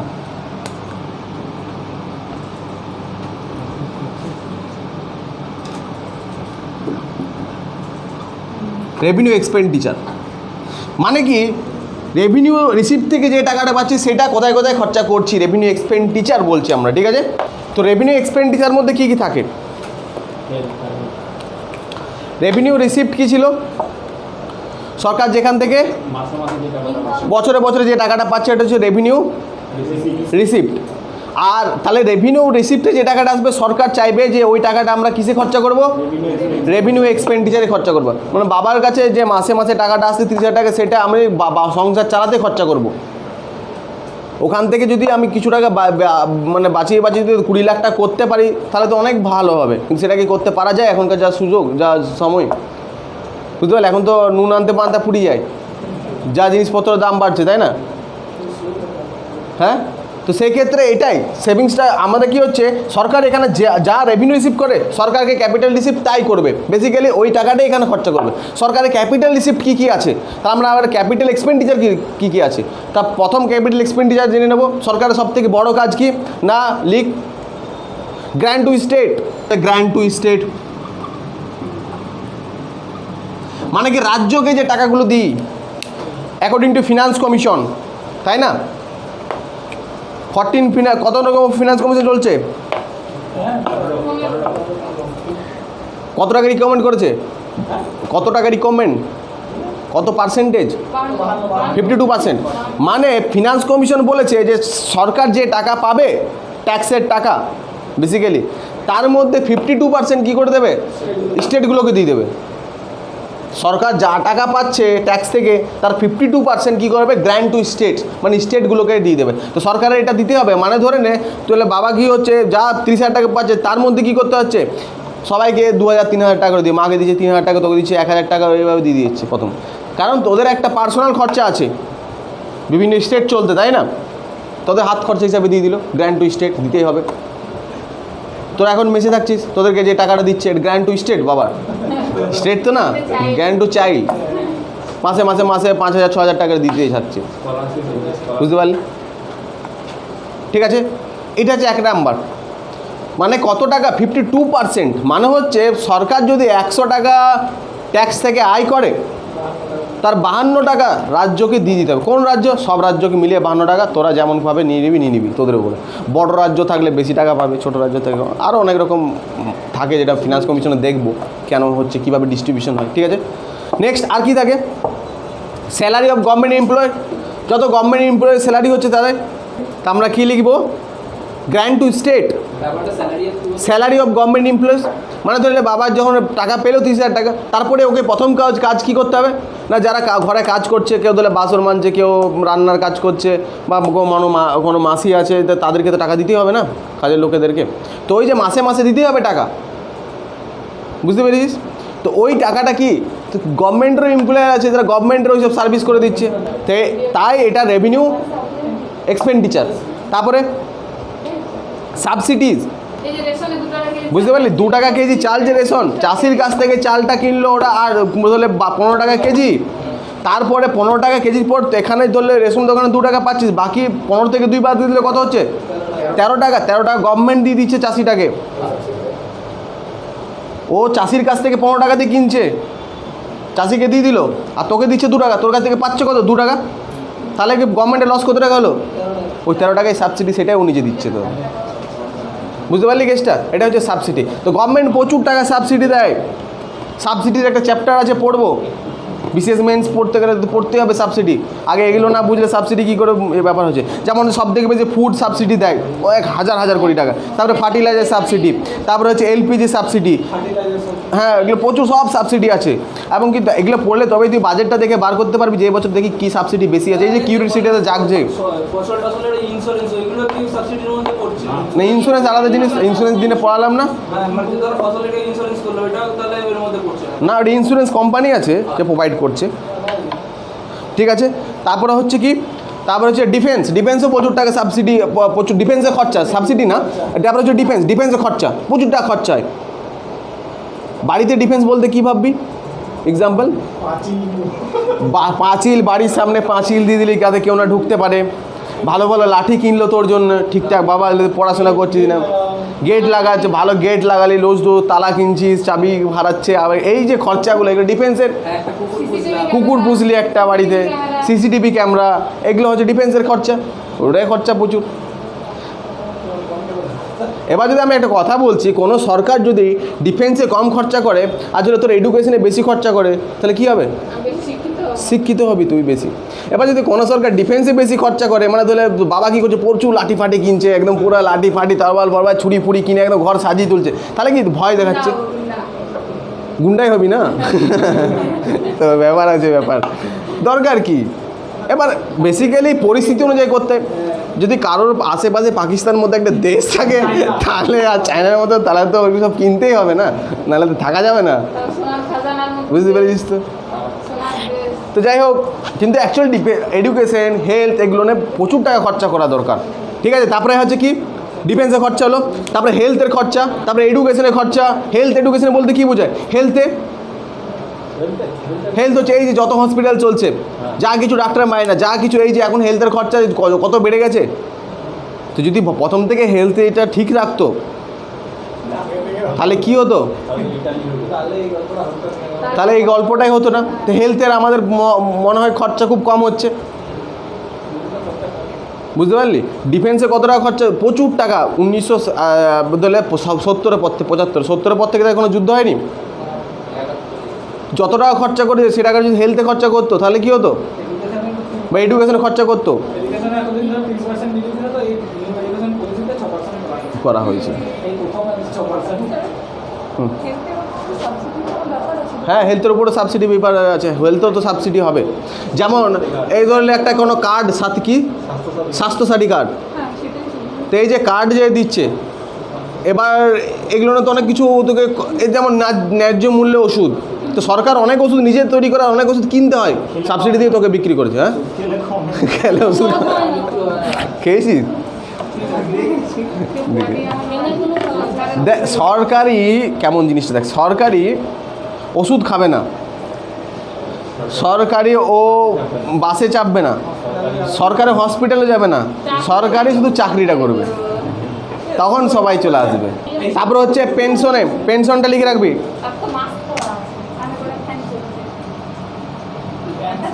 পেনশনের যে টাকাটা দেয় ওটাও হচ্ছে কিসের খরচ? তোকে হুট করে একটা দিয়ে দেবে যে হেলথের যে খরচা, সেটা কোয়েশ্চান এইভাবে হবে না, কোয়েশ্চান যেখান থেকে আসতে পারে, যেমন দুর্ঘটনা যে কোনো সময় ঘটে যেতে পারে, ওটা বলে আসবে না কোয়েশ্চানও। হঠাৎ দেখবি যে পেনশনের যে খরচাটা, যে ক্যাপিটাল এক্সপেন্ডিচার না রেভিনিউ এক্সপেন্ডিচার, তো তখন তোকে মাথায় এইভাবেই বার করতে হবে। ভাবিস না যে তুই কখন কোয়েশ্চান হবে, ওইসব না, তুই জেনে রাখ।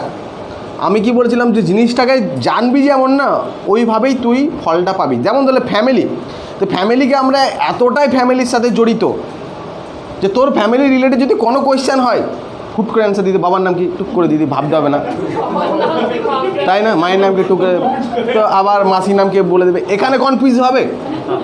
এবার তুই যদি এখানে যদি এই রিলেটেড এটা পড়িস, ওখানে বাবার নামে যদি 5টা অপশানও দেয় তখন অপশান লাগবে না ভাই, তাই না?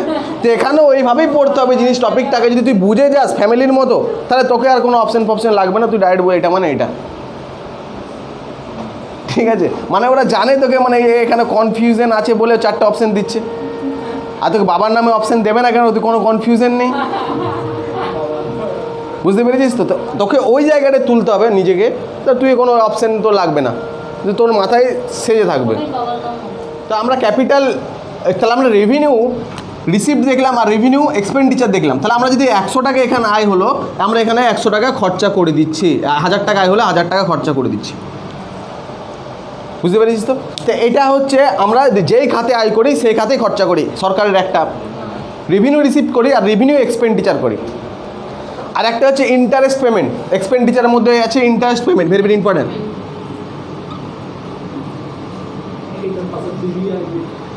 ইন্টারেস্ট পেমেন্ট, যদি আমি কারোর কাছে লোন নিয়ে থাকি, তাহলে মাসে মাসে কী করতে হবে? লোন, বাবা যদি কারোর কাছে লোন, বিয়ের জন্য লোন নিয়েছে 10 লাখ টাকা, কিন্তু মাসে মাসে শোধ দিতে হবে, দিতে তো হবে শোধ, তো ওটা সরকারের খরচা পড়বে, যেহেতু মাসে মাসে বা বছরে বছরে দিতেই হবে। কী টাইপের খরচা হবে? সব সরকারের রেভিনিউ, যেগুলো রেকারিং ইন নেচার হবে। বাবা যদি 10 লাখ টাকা বিয়ের জন্য নিয়ে থাকে মেয়ের, তো কী হবে? বাবাকে ওই মাসে মাসে টাকাটা দিতে হবে, আর এটা খরচা হবে বাবার। কী খরচা হবে? এটা রেভিনিউ এক্সপেন্ডিচার। তো যত আমরা ক্যাপিটাল এক্সপেন্ডিচার বাড়াবো কী হবে? সাথে সাথে কী হবে? রেভিনিউ এক্সপেন্ডিচারও বাড়বে না। এগুলো আমরা আজকে দেখবো যে কী হয়, রেভিনিউ ডেফিসিটের ফলে কী হয়, ফিসকাল ডেফিসিটের ফলে কী হয়। আমরা মেন জায়গা ওখানে যাচ্ছি, এগুলো তো কিছু না, এগুলো আজকে পড়ে যাবি, এগুলো এমনি মাথায় তোর হয়েই যাবে। এগুলো আমি ওই জন্য বেশি করে করালাম না, আরও অনেকভাবে করাতে পারতাম, সিএফআই ওটাকে ভাগ ভাগ করে, কিন্তু আমরা বেশি না, আমাদের মেন জায়গায় টপিকে যেতে হবে যেখান থেকে কোয়েশ্চেন হবে। তা আমরা কী জানলাম যে আর একটা কি, আমরা যদি কাউকে, বাবা যদি কাউকে টাকা দিয়ে থাকে 5 লাখ টাকার, সেখান থেকে মাসে মাসে টাকা তো পাবে, তো বাবার ওটা কী টাইপের ইনকাম হবে? Revenue receipt. আর বাবা যদি কারোর কাছ থেকে টাকা নিয়ে থাকে, ওকে তো মাসে মাসে বা বছরে বছর দিতে হবে, সেটা কী টাইপের হবে? রেভিনিউ এক্সপেন্ডিচারের মধ্যে পড়বে ইন্টারেস্ট পেমেন্ট আর ইন্টারেস্ট রিসিপ্ট, ঠিক আছে? এখানে কোনো কি আছে? ওই ক্যাপিটাল রিসিপ্টের ক্ষেত্রে তো লোন নেওয়া হচ্ছে, সেক্ষেত্রেও তো ইন্টারেস্ট দিতে হবে। হ্যাঁ, ওটাই তো বলছি, ক্যাপিটাল রিসিপ্টে তো লোন নিচ্ছি।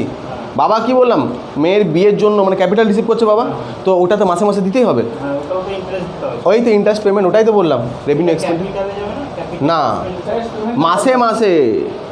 আর যদি পুরো টাকাটা বাবা ফ্রি দেয়, তাহলে ওটা কী হবে? ক্যাপিটাল এক্সপেন্ডিচার, বুঝতে পারলি? মানে বড় জিনিস এটা তো মাসে মাসে, মানে যখনই কোনো খরচা ছোট ছোট হয়ে পরে মানে রেকারিং হয়ে যাবে, মানে খরচাটা দিতেই হবে, তখনই ওটা বছরে বা লেগে থাকবে, মাসে লেগে থাকবে খরচাটা, তখনই কী হয়ে যাবে? রেভিনিউতে চলে আসবে, মানে রেকারিং হয়ে যাবে। বুঝতে পেরেছি কেসটা? সব বুঝতে পেরে যাবি, দাঁড়া, না বুঝতে পারলে আমি ছাড়বো না তো তোদেরকে, চাপ কেন নিচ্ছি? তো এবার আমরা জানবো, তাহলে আমরা রেভিনিউ রিসিপ্ট আর রেভিনিউ এক্সপেন্ডিচার হয়ে গেল, ঠিক আছে? এবার যদি আমি এখানে একটা কোয়েশ্চেন দিই যে হোয়াট ইজ রেভিনিউ ডেফিসিট, তো কী হবে? যদি এটা 100 হয় আর 120 যদি খরচা হয়ে যায়, তাহলে revenue deficit RD equal to কী হবে? Revenue expenditure minus revenue receipt. তাহলে কত হবে? 1200 মাইনাস 1000, 200 টাকা কী হবে? RD মানে রেভিনিউ ডেফিসিট। কত সহজ ব্যাপার, বুঝতে পেরেছিস তো? তাহলে আমি তোকে এখানেই দিয়ে দিলাম, আমি লাস্ট পর্যন্ত গেলাম না। যদি বলো what is revenue deficit, revenue expenditure minus revenue receipt, তুমি বুঝতে পেরেছো? তোমার নামটা কি? প্রিয়া। প্রিয়া কে? রিয়া কে? দাস। তোমার কি? দাদা এক সেকেন্ড। হ্যাঁ, অঙ্কন তো, হ্যাঁ, তো টাইটেলে কি রেখেছে? ঠিক আছে, বাবা কত? 30,000 টাকা ইনকাম করতো, আর এটা হচ্ছে ইনকাম, এটাকে যদি আমরা নাম দিই রেভিনিউ, বাবার রেভিনিউ কত হচ্ছে? 30,000 টাকা। আর বাবা এক্সপেক্ট রেভিনিউ তাহলে রিসিপ্ট হয়ে গেলে কত, বাবা 30,000 টাকা মাসে পাচ্ছে, আর মাসেই বাবা খরচা করছে 31,000 টাকা, এটা রেভিনিউ এক্সপেন্ডিচার হয়ে গেল। 1,000 টাকা তারপর যদি বাবার এটা প্লাস হলো না ডেফিসিট হলো, কি হলো, ডেফিসিট হয়ে গেল, মানে হচ্ছে বেশি ঘাটতি হয়ে গেল। কত টাকা ঘাটতি হলো, 1,000 টাকা, তো এটা হচ্ছে রেভিনিউ ডেফিসিট, 31,000 টাকা। ব্যাপারটা সহজই তো, ঠিক আছে, শুধু বাবাকে লাগবে, বাবা সহজ হয়ে যাবে। ঠিক আছে, রেভিনিউ ডেফিসিট কী হয়েছে, এই অ্যাকাউন্টে যখন এই রেভিনিউ অ্যাকাউন্টে যদি খরচা বেশি হয়ে যায় তো ডেফিসিট হবে, যা আয় করেছি তার থেকে, আর এই ডেফিসিটটাকে বলবো রেভিনিউ ডেফিসিট। ফর্মুলা কি হচ্ছে, আরডি মানে revenue deficit, revenue receipt, revenue expenditure minus revenue receipt, 1200 minus 1000 কত হলো 200, এটা হচ্ছে রেভিনিউ ডেফিসিট। তা আমাদের দেখবে রেভিনিউ ডেফিসিট কেমন থাকে, দেখবি 3.5% এরকম টাইপের বাজেটে দেয়। এবছর রেভিনিউ ডেফিসিট দেয় 3.5%, দেয় কি না দেয়, দেখেছিস কোনো দিন, দেখিস নি, এবার দেখবি যখন বাজেট পেশ করে, বাজেট স্পিচ হবে, তখন বলবে এবছর রেভিনিউ ডেফিসিট 3.5%, তার মানে 3.5% অফ জিডিপি থাকে, মানে জিডিপি যদি 100 টাকার থাকে 3.5 মানে 3 টাকা 50 পয়সা হচ্ছে রেভিনিউ ডেফিসিট।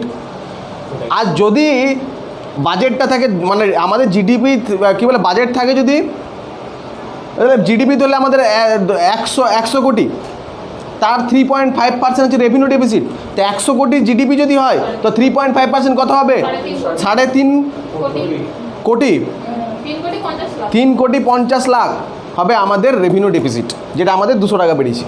এটাই হচ্ছে ব্যাপার। ডোমেস্টিক প্রোডাক্ট, জিডিপির ক্লাসটা হয়নি, করাবো তো বুঝতে পেরেছি রেভিনিউ ডেফিসিট। এবার আমরা যাবো ক্যাপিটাল খাতে যাব। তো ক্যাপিটাল এক্সপেন্ডিচারটা আমরা দেখলাম, ক্যাপিটাল রিসিপ্ট আমরা দেখলাম, তাই না? ক্যাপিটাল রিসিপ্ট দেখে নিয়েছি, এবার ক্যাপিটাল এক্সপেন্ডিচারটা দেখে নেবো, যে কোথায় কোথায় এক্সপেন্ডিচার হয়।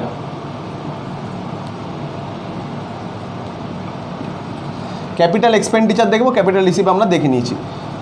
তাহলে ক্যাপিটাল এক্সপেন্ডিচার আমরা করলাম কত, ক্যাপিটাল এক্সপেন্ডিচার আমরা করব কত, ধরলে ক্যাপিটাল রিসিপ্ট হলো আমাদের কত, আমাদের ক্যাপিটাল রিসিপ্ট হয়ে গেল 2,000 টাকা, তাই না? তার মধ্যে কী কী ছিল, বরোয়িং ছিল, ইন্টারনাল এক্সটার্নাল, আর ডিসইনভেস্টমেন্ট ছিল, কোনো কিছু বিক্রি করে দেওয়া, বাবা কিছু বিক্রি করে দিচ্ছে, আর লোন রিকভারি ছিল। আমরা বেসিক্যালি মাথায় রাখবো ক্যাপিটাল যেখানে বেশি টাকা পাবে আর যেখানে ওইরকমই কিছু জিনিস সরকার করবে। রেভিনিউ হচ্ছে সরকার যেটা মাসে মাসে পাবে বা বছরে পাবে, আর যেটা সরকার তাদের সরকার চালাতে যেটা খরচা হবে, এটা হচ্ছে রেভিনিউ আর ক্যাপিটালের মধ্যে পার্থক্য। তো ক্যাপিটালের মধ্যে আমরা রেভিনিউর মধ্যে কথা দেখলাম 20,000 টাকা, কী বলে 2,000 টাকাও আয় করেছে, তো খরচা কী করবে নিশ্চয়ই 2,000 টাকা। কোথায় খরচা হবে ওর খরচাগুলো লিখবো। রেভিনিউ কী হচ্ছে, প্রথম হচ্ছে লং টাইম অ্যাসেট ক্রিয়েশন। সরকার কোনো লং টাইম অ্যাসেট ক্রিয়েশনের জন্য এই খরচা করতে পারে।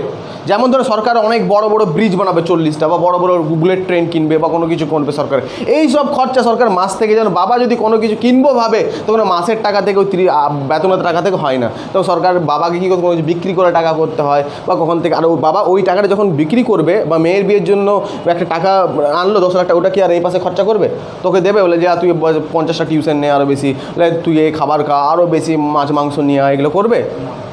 বাবা ওইটা বিয়ের জন্যই রেখে দেবে। তো ওরকমই সরকার যখন এই টাকাটা পাবে, ক্যাপিটাল রিসিপ্ট খরচা কোথায় করবে, ক্যাপিটাল এক্সপেন্ডিচার। কী টাইপের খরচা হবে, যেটার জন্য টাকা নিচে বেশি পেলে অ্যাসেট ক্রিয়েশন, এইসব জিনিস, তাই না? অ্যাসেট ক্রিয়েশন মানে কি, বড় বড় কনস্ট্রাকশন হবে, মানে সরকার ভাবিস না এই যত ব্রিজ ফ্রিজ বড় বড় হয় না, এগুলো সরকারের কী থাকে, ক্যাপিটাল এক্সপেন্ডিচার থাকে, এগুলো রেভিনিউ এক্সপেন্ডিচার থাকে না, কারণ সরকারের এত টাকা নেই। সরকার যা টাকা মাসে মাসে পায় ওই মাইনা ফাইনা দিতে, হেলথ সাবসিডি ফাবসিডি দিতে শেষ হয়ে যায়। তোদের মতো হাল শুধু তোর না, মন খারাপ করে না, সরকারের সাথে আগে তাই হাল। টাকা নিয়ে বেশি খেললে কী হবে, হাল সবারই সমান, মানে কি বেহাল অ্যাকচুয়ালি। নেক্সট আর কি, এবার ধরলে বাবার কিছু হয়েছে, ধরলে বা কেউ আত্মীয় লোন চেয়েছে, তো বাবা যখন লোন কাউকে দেবে, কোথা থেকে দেবে, বাবা নিশ্চয় কোথা থেকে পেয়েছে টাকা, ক্যাপিটাল টাকা হয়তো কোথা থেকে কোনো জিনিস বিক্রি করে টাকা লোন দিয়েছে কাউকেও, পরে তো ইন্টারেস্ট পাবেই, তাই না? রাজ্যগুলোকে সরকার যে লোন দেয় ওটা সরকারের কী টাইপের খরচা হয়? বড় টাকা খরচা হয়। তো বড় টাকা খরচা হলে কী হবে? Capital expenditure. তো লিখবো লোন গিভেন দ্য স্টেট। তারপরে আর কি খরচা, বড় খরচা ধরলে আমরা ইউএসএ থেকে লোন নিয়েছি আর আমাদেরকে এবার মনে হচ্ছে লোনটা পেমেন্ট করে দেবে। এবার যদি লোনটা পেমেন্ট করে দিই তো অনেক বেশি টাকা লাগবে, সেটা কী হলো সরকারের ক্যাপিটাল এক্সপেন্ডিচার। এবার কী হতে পারে? লোন ধরলে কোনো অন্য দেশ থেকে নিয়ে পরে এই দেশের টাইম হয়ে গেছে, ওকে ফিরিয়ে দিয়ে দিলাম, তাই না? তো প্রথমে যখন এলো তখন তো ক্যাপিটাল ইনকাম হলো, আবার যখন খরচা করেছি তখন তো ক্যাপিটাল এক্সপেন্ডিচার হলো। বুঝতে পারলি কেসটা? কোনো কনফিউশন? মানে ধরে না হচ্ছে আমাদের কোনো দেশ থেকে আমরা লোন আমরা ইউএসএর সাথে আমাদের লোন নিয়েছিল, কিন্তু আইএমএফ আমাকে লোন দিয়েছিল, কিন্তু টাইম পিরিয়ড শেষ হয়ে চলেছে। আমি ওকে বলেছিলাম 10 বছর পর ফ্রি দেবো। এবার ধরছে আগের বছর লোনটা ফ্রি দেবো, তাহলে আমাকে কী করতে হবে? কোথা থেকে টাকা ইনকাম করতে হবে? তাহলে লোন মানে হচ্ছে 10,000 কোটি টাকা, তো কোথা থেকে 10,000 কোটি টাকা আনবো? ধরলে কারো অন্য কোনো দেশ থেকে নিলাম 10,000 কোটি টাকা, ওকে বললাম ঠিক আছে তোকে নিলে তোকে তো সুদ দিয়ে দেবো মাসে মাসে, এখানে খরচার মধ্যে পড়ে যাবে। আর তোর কাছে যে টাকাটা নিলাম ওটা আমার ইনস্ট্যান্ট এই বছর ক্যাপিটাল ইনকাম হলো কি না, ক্যাপিটাল ইনকাম রিসিপ্ট হলো কি না, ওটাই আবার ক্যাপিটাল এক্সপেন্ডিচার করে দেবো। কী করে দেবো? কাউকে লোন মানে যে লোনটা শোধ করে দেবো। মানে বাবা ধরলে মেয়ের বিয়ের জন্য টাকা নিয়েছে, এবার ওই লোকটা যে টাকা নিচ্ছে বলছে আমার 10 লাখ টাকা দে, তো বাবা তো ইনস্ট্যান্ট তো 10 লাখ টাকা নেই, আবার কাউকে ফোন, ভাই আমাকে 10 লাখ টাকা দে, কাল তোকে এবার তো মাসে মাসে সুদে দিয়ে দেবো। ও আবার যখনই বাবা ওর কাছ থেকে 10 লাখ টাকা নেবে তখন মনে হবে এটা বাবার ক্যাপিটাল ইনকাম, কিন্তু না, আবার বাবা কী করবো? এটা ওই লোকটাকে দিয়ে দেবে যে যার টাইমটা বললে আমার লাগবে এখন 10 লাখ টাকা। এটাই হচ্ছে, ওগুলো হচ্ছে ওই টাইপের এক্সপেন্ডিচার। হ্যাঁ রিসিপ্ট মানে ওই যে এবার যে বাবার নতুন লোকটার কাছে লোন যে নিল ও তো আবার ইন্টারেস্ট নেবে না, ইন্টারেস্ট তো নেবেই। তো ইন্টারেস্টটা কোথায় ঢুকবে? মাসে মাসে দিতে হবে, বছরে বছরে হতে হবে, তখন কোথায় চলে আসবে? রেভিনিউ এক্সপেন্ডিচারে চলে আসবে, ব্যাস এটাই। পুরো সিম্পল ব্যাপার, বাবা গিয়ে বুঝবি, কিছু চাপ হবে না, বাবাকে ছাড়া চলবে না। ঠিক আছে, ক্যাপিটাল এক্সপেন্ডিচারের মধ্যে কী কী হলো তাহলে আমরা দেখলাম। হ্যাঁ, তারপরে হচ্ছে গিভেন টু লোন, তারপরে রিপেমেন্ট অফ লোন, তাই না? রিপেমেন্ট করে দেওয়া কোনো লোনটাকে কোনো দেশের। তারপরে হচ্ছে এবার সরকার চাইছে আমি একটা কোনো কোম্পানি কিনবো বা শেয়ারে ইনভেস্ট করব, অনেক বড় টাকা। সরকার কী হচ্ছে এই যে এক্সপেন্ডিচার হচ্ছে, বা বাবাই চাইছে আর একটা সম্পত্তি কিনবো, তো বাবার তো অনেক বড় এটা খরচা হবে না? তো বাবার কী টাইপের খরচা হবে? এটা ক্যাপিটাল এক্সপেন্ডিচার হবে, সেম। বাবার তো এটা রেভিনিউ এক্সপেন্ডিচার হবে না? তো এইরকম লিখবো ইনভেস্টিং ইন শেয়ার। আর ডিসইনভেস্টমেন্ট হলে কী হচ্ছে? তারা কোনো জিনিস ডিসইনভেস্টমেন্ট করে যেমন টাকা আসে, কোনো কিছু ইনভেস্টমেন্ট করে কী হচ্ছে? যেমন সরকার যখন 1973 সালে বল, 1969 বল, এই সময় সরকার অনেক কিছু ন্যাশনালাইজ করেছিল, তাই না? তার মানে কি সরকার অনেক কিছু শেয়ার কিনেছিল, তার মানে ওগুলো তো কারোর ছিল, কোল ইন্ডিয়া আগে তো প্রাইভেটের ছিল, তো ওদের কাছ থেকে তো কিনেছে সব, যা যা মেশিনারি সব কিছু কিনেছে, তো সরকার তখন তো টাকা খরচা হয়েছে। সরকারের তখন কি এক্সপেন্ডিচার হয়েছে? Capital expenditure. পড়বো আজকে না, আরও ডিটেলসে ঢুকতে হবে, আমি তো যা আছে এগুলো জিনিসগুলো জানাচ্ছি যে কোন বাজেটে কী কী হয়েছিল, তাই না? 70-71 বাজেটে, 73 বাজেটে এগুলো অনেক টাকা খরচা হয়ে গেছিলো। তো কেন খরচা হয়ে যাবে? ক্যাপিটাল এক্সপেন্ডিচার বেশি হয়ে যাবে সেই সময়, বুঝতে পারছিস? প্রচুর টাকা বেশি হয়ে যাবে। নেক্সট, ক্যাপিটাল এক্সপেন্ডিচার করলে কি হয়?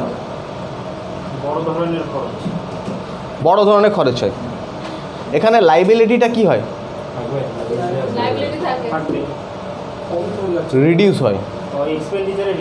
এক্সপেন্ডিচারে রিডিউস হচ্ছে না? হ্যাঁ। আর ক্যাপিটাল রিসিপ্টে কি হয়? লাইবিলিটি ক্রিয়েশন হয়। এবার যদি কোয়েশ্চেন দেয় রেভিনিউ রিসিপ্টে কি হয়? লাইবিলিটি কি রিডিউস হয় রেভিনিউ এক্সপেন্ডিচারে? কিন্তু ধরে আমি কারো কাছ থেকে লোন নিয়েছি, মাসে মাসে দিতে হচ্ছে, তো রেভিনিউ এক্সপেন্ডিচার, কিন্তু লাইবিলিটি কি শেষ হচ্ছে না। তো কোয়েশ্চেন এইভাবেও দিতে পারি ইউপিএসসি সিভিল সার্ভিস ফিলিমস, বুঝতে পারলি? আগেই পুরো জিনিসটাকে মাথায় সাজা। ধরলে কারো কাছ থেকে লোন নিয়ে নিয়েছি আমি, মাসে মাসে দিতে হচ্ছে, মানে কোথা থেকে দেবো ওগুলো? Revenue expenditure. তো রেভিনিউ এক্সপেন্ডিচারে কি ভারত সরকারের লাইবিলিটি কি শেষ হচ্ছে না? কারণ ওকে তো চলতেই থাকবে, ওখানে না পেমেন্ট করলে। এখানে যদি পেমেন্ট করে ক্যাপিটাল এক্সপেন্ডিচারে একবারে যদি বাবা ওই টাকাটা দিয়ে দেয়, যেটা নিজে 10 লাখ টাকা, তখন লাইবিলিটি থেকে মুক্তি পাবে। বুঝে গেছি? এখানে মাসে মাসে দিতেই হবে, এখানে টাকা দিলে পরে ওটা হবে না, ওটা আবার সুদ মূল্য বেড়েই যাবে, তাই না? এইভাবে কোয়েশ্চেন আসতে পারে, জিনিসটাকে পুরো মাথায় সাজা। তারপরে হচ্ছে কি, অনেকগুলোই লিখালাম নাকি? ঠিক আছে, এবার আমরা কি দেখলাম যে এখানে খরচা করে দিলে কত?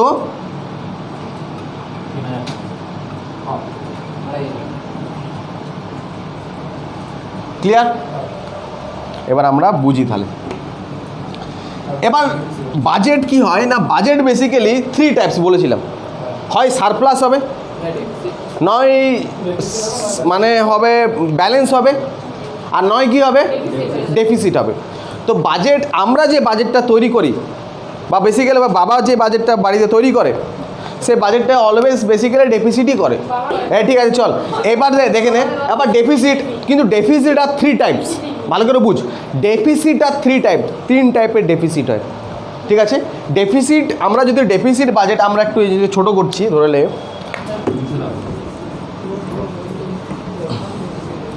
এখানে কত টাকা ছিল, 1000 টাকা পেয়েছিলাম তাই না? এখানে খরচা কত টাকা হয়েছিল, 1500। ঠিক আছে, এইবার আমরা এইগুলো পেয়ে গেছি মেনলি।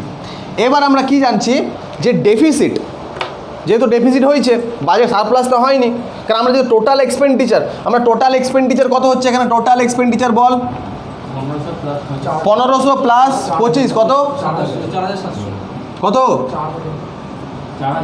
4000। তো 1500 প্লাস 25 কত হচ্ছে, তো টোটাল এক্সপেন্ডিচার, টোটাল খরচা হচ্ছে বাবার দুটো খাতে কত এই বছরে 4000। আর ইনকাম কত হচ্ছে 1000 প্লাস 2000, তো টোটাল রিসিপ্ট 3000। কত হচ্ছে 1000 আগে ডেফিসিট আছে। কিন্তু এই ডেফিসিটটা যদি আমরা দেখি, শুধু এটা এমনি ডেফিসিট নেই, এর ভিতরে একটা রহস্য আছে। 3 টাইপ অফ ডেফিসিট আছে এখানে। এমনিতে নর্মালি 1000 টাকা ডেফিসিট, এটা যদি নর্মাল ধরি তো এটাকে কী বলবো বলতো, বাজেট ডেফিসিট, বা এটাকে ঘুরিয়ে বলে ডেফিসিট বাজেট। তো what is deficit budget? when total expenditure minus total receipt, it is also known as deficit budget বা budget deficit। বুঝে গেছিস? তো ডেফিসিট বেসিক্যালি, ডেফিসিট 3 টাইপস। একটা হচ্ছে কি বাজেট ডেফিসিট, বাজেট ডেফিসিট, তারপরে হচ্ছে ফিসকাল ডেফিসিট, তারপরে প্রাইমারি ডেফিসিট, আরেকটা আছে রেভিনিউ ডেফিসিট। 4টে আরডি। তাহলে budget deficit, revenue deficit, fiscal deficit আর প্রাইমারি ডেফিসিট। বাজেট তাহলে ডেফিসিট আর 4 টাইপস। কী কী না, বাজেট ডেফিসিট, রেভিনিউ ডেফিসিট, এখান থেকে লিখতে শুরু করবি একটা ফর্মুলাগুলো, আর একটু বুঝতেও শুরু করবি। হ্যাঁ, বাজেট ডেফিসিটের মধ্যেই পড়বে অ্যাকচুয়াল, তা আমি ভাগ করে দিলাম যে 4 টাইপ, তাহলে তুই ক্লিয়ার হবে। কারণ কোয়েশ্চেন এখান থেকেই দেবে পুরো, আগে বলে দিচ্ছি, কোয়েশ্চেন তোরা এখান থেকেই পাবি মেন্সে। ঠিক আছে, এর বাইরে এটা যদি বুঝে যাবি সব কোয়েশ্চেন ক্লিয়ার হয়ে যাবে, ভালো করে বুঝবি ব্যাপারটা। প্রথম হচ্ছে বাজেট ডেফিসিট। তো what is budget deficit? Budget মানে ডেফিসিট, বাজেট করতে গিয়ে ডেফিসিট হয়েছে, মানে আমরা টোটাল আমাদের রিসিপ্ট কত ছিল, টোটাল রিসিপ্ট 2000, 1000, 3000, টোটাল রিসিপ্ট 3000, আর টোটাল এক্সপেন্ডিচার কত ছিল 2500, আর এত 1500 হচ্ছে 4000। তো এখান থেকে এটা যদি মাইনাস দেবো তো কী হয়ে যাবে, বাজেট ডেফিসিট। যেমন বাবার ক্ষেত্রে হয়েছিল, বাবা এখানে 3000 টাকা আয় করেছিল, 30,000 টাকা মাসে, আর সে মাসে বা 40,000 টাকা লোন নিয়েছিল, 40,000 টাকা লোন আর 30,000 টাকা সে মাসের ইনকাম। এই দুটো ইনকাম হলো কত টাকা ইনকাম হলো, 70,000 টাকা হলে টোটাল রিসিপ্ট আর এক্সপেন্ডিচার। তো ওইটা যদি মাইনাস করব তো কী হবে, বাজেট ডেফিসিট চলে আসবে। তো বাজেট ডেফিসিট ইজুক্যাল টু কী হবে না, total receipt, total expenditure minus total receipt, total expenditure minus total receipt. Total expenditure মানে ওই তো 4000 দুটো অ্যাকাউন্টে মিলে, ঠিক আছে। আর টোটাল রিসিপ্ট মানে হচ্ছে কত 3000। না বুঝতে পারলে বল, বুঝতে পেরেছিস তো? না বুঝতে পারলে ওই যে ডাইরেক্ট বাবাকে দিয়ে ভেবে নিবি যে বাবা 3000 টাকা রিসিভ করেছিল, বাবা ধরলে খরচা করলো কত, এখানে তো 40,000 টাকা খরচা হয়েছে ধরে নে, আর এই খাতায় খরচা হয়ে গেছে 40,000 টাকা নিয়ে, এবার 50,000 টাকা খরচা হয়ে গেছে। তাহলে কত টাকা খরচা হলো, 40,000, 70,000 টাকাতে পেয়েছিল টোটাল রিসিপ্ট, ঠিক আছে, কিন্তু বাবার খরচা হয়ে গেল কত, 90,000। তাহলে এই টোটাল মাইনাসটা কত হলো, 20,000 হয়ে গেল কি বাজেট ডেফিসিট বাবার, তাই না? বুঝতে পেরেছো? এবার যাবো আমরা রেভিনিউ ডেফিসিট। বলেছিলাম আগে রেভিনিউ ডেফিসিট, রেভিনিউ ডেফিসিট মানে আমরা ডাইরেক্ট রেভিনিউ অ্যাকাউন্টে চলে আসবো। যে এই রেভিনিউতে এখানে কত টাকা আয় করেছিল 1000 টাকা, আর এখানেই মানে বাবা 30,000 টাকা রেভিনিউ ইনকাম ছিল বাবার, আর এখানে রেভিনিউ ইনকাম ছিল 30,000 টাকা, রেভিনিউ এক্সপেন্ডিচার ছিল 4,000 টাকা। তো এখানে যে ঘাটতি দিতে গেল সেটা হচ্ছে কি revenue expenditure minus revenue receipt. মানে বাবা 30,000 টাকা মাসে মাসে যে খরচাটা 30,000 টাকা আয় করেছিল, আর মাস চলতে বাবার তোদের এডুকেশন ফেডুকেশন এগুলো চলতে স্যালারি ফেলারি দিতে বাবার খরচা হয়ে গেছে 40,000 টাকা। এই যে এই খাতা নিয়ে এই খাতায় বেশি খরচা হয়ে গেছে, ওটা হচ্ছে রেভিনিউ ডেফিসিট। বুঝতে পারছি? এবার রেভিনিউ ডেফিসিট একটু দাঁড়াবো আর লিখবো যে রেভিনিউ ডেফিসিটের ফলে কি হয়। যদি রেভিনিউ ডেফিসিট বেশি হয় তো কি হতে পারে আমাদের জেনে নেব। ইমপ্লিকেশন অফ রেভিনিউ ডেফিসিট এটা লিখবি। হ্যাঁ, রেভিনিউ এক্সপেন্ডিচার যদি এবার বেড়ে যায়, বেড়েই যাচ্ছে ধরলে আমরা দেখলাম বাবা ওখানে কত 10,000 টাকা বেশি রেভিনিউ এক্সপেন্ডিচার, বাবার রেভিনিউ এক্সপেন্ডিচার কত 10,000, বা রেভিনিউ ডেফিসিট হচ্ছে 10,000 টাকা, আরডি বাবার হচ্ছে 10,000 টাকা, তাই না? তো এই বাবার যদি এটা বেড়েই যায়, এটা বাড়লে কী হবে আর কমলে কী হবে, ইমপ্লিকেশন কী এগুলো? মানে কি বাবা ফ্যামিলি চালাতে অক্ষম, তাই না? এটা তো মানে তাই। তো রেভিনিউ ডেফিসিট যদি বাড়ে তার মানে এটাই হবে যে government is not able to regular employer বা রেগুলারলি মেনটেন হচ্ছে না, সেক্ষেত্রে গভর্নমেন্টের ক্ষেত্রে যদি এখানে বেড়ে যাচ্ছে, তাই না? মানে হচ্ছে তোরা বাজে খরচা, বাবা বেশি খাচ্ছে মনে হচ্ছে, বা ফ্যামিলিতে হেভি রোজ মাছ মাংস চলছে হিসাব না করে 30,000 তোমার হিসাব পেরিয়ে যাচ্ছে, তাই না? মানে ফ্যামিলিগত ধাঁচা তোর গড়বড় হয়ে যাচ্ছে, ফুর্তিবাজি করছিস প্রচুর, ফুর্তিতে টাকা চলে যাচ্ছে, যা মানে নুন আনতে পান্তা ফুরে যাচ্ছে, 30,000 টাকা ইনকাম আর এদিকে মাসে 40-50,000 টাকা খরচা হয়ে যাচ্ছে। মানে কি যতটা চাদর ততটাই পা ফেলতে হবে, পা তো বেরিয়েছে চাদর থেকে, মানে গল্প আছে কিছু, পা ঢোকাও নাহলে তোমার কি বিপদ আসবে, চাদর বাড়াও, হয় চাদর বাড়াও না পা ঢোকাও, ঠিক আছে?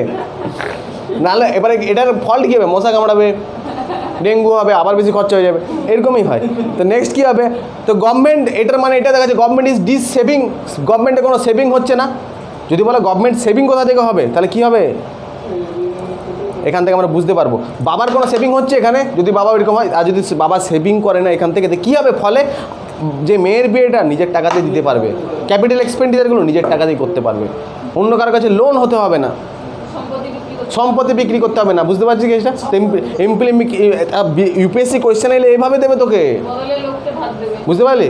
দিয়ে দেবে আর রেভিনিউ ডেফিসিট 4টে ওয়ার্ড দেবে, কোনটা ঠিক নয়।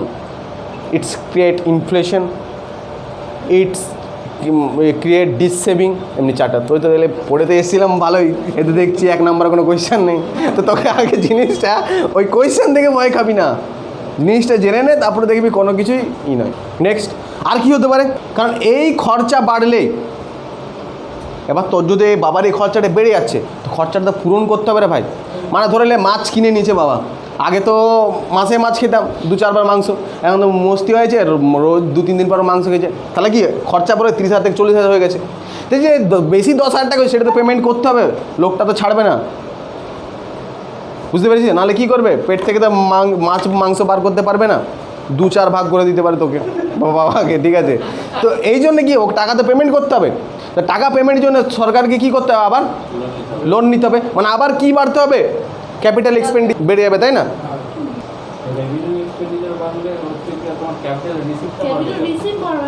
হ্যাঁ, ক্যাপিটাল রিসিপ্টই বলছি, ক্যাপিটাল রিসিপ্ট বাড়বে। আর কি হতে পারে, মার্কেট ইনফ্লেশন হতে পারে। কেন, এখানে 10,000 টাকা বেশি তুমি খরচা করছো, 30,000 টাকা আসছে, 10,000 টাকা বেশি, এবার 10,000 টাকা তো তোমাকে দিতে হচ্ছে, তুমি তো করে নিয়েছো, এবার তুমি ধার নিয়ে আসবে, ক্যাপিটাল এক্সপেন্ডিচার করে তোমার ক্যাপিটাল রিসিপ্ট করে নিয়ে আসবে, ধার এনে পরে মার্কেটে দেবে, ঠিক আছে? তো মার্কেটে যখন এক্সেস টাকা যাবে তখন কী হবে, ইনফ্লেশন ক্রিয়েট হবে, মুদ্রাস্ফীতি হবে, জিনিসপত্র দাম বাড়বে। আমি একটু বলেছিলাম ইনফ্লেশন ক্লাসে, আবার বলবো, ঠিক আছে? তো এইসব অনেক প্রবলেম হতে পারে গভর্নমেন্টের। কী হতে পারে, কী বলে আরডি যদি রেভিনিউ ডেফিসিট যদি বাড়ে, তো রেভিনিউ ডেফিসিট কমে, কারণ তাহলে আমরা বুঝতে পারবো যদি রেভিনিউটা কমে তো সরকার অ্যাকচুয়াল যা আনছে তাতেই চলে যাচ্ছে, আর ডেফিসিট হলে তাহলে কী হবে, সরকারের অবস্থা খারাপ আছে, তার মানে ও কুলাতে পারছে না, হয়তো গভর্নমেন্ট এমপ্লয়ি টাকা দিতে পারছে না, ওদের দিতে পারছে না, বুঝতে পারলি? এইভাবে রেভিনিউ ডেফিসিটটা বেড়ে যায়। এবার থেকে তোরা বাজেট দেখতে হবে, দেখবি যে রেভিনিউ ডেফিসিট কত হচ্ছে, বুঝতে পেরেছিস? Next fiscal deficit, very very important, প্রচুর কোয়েশ্চেন আছে ফিসকাল ডেফিসিট।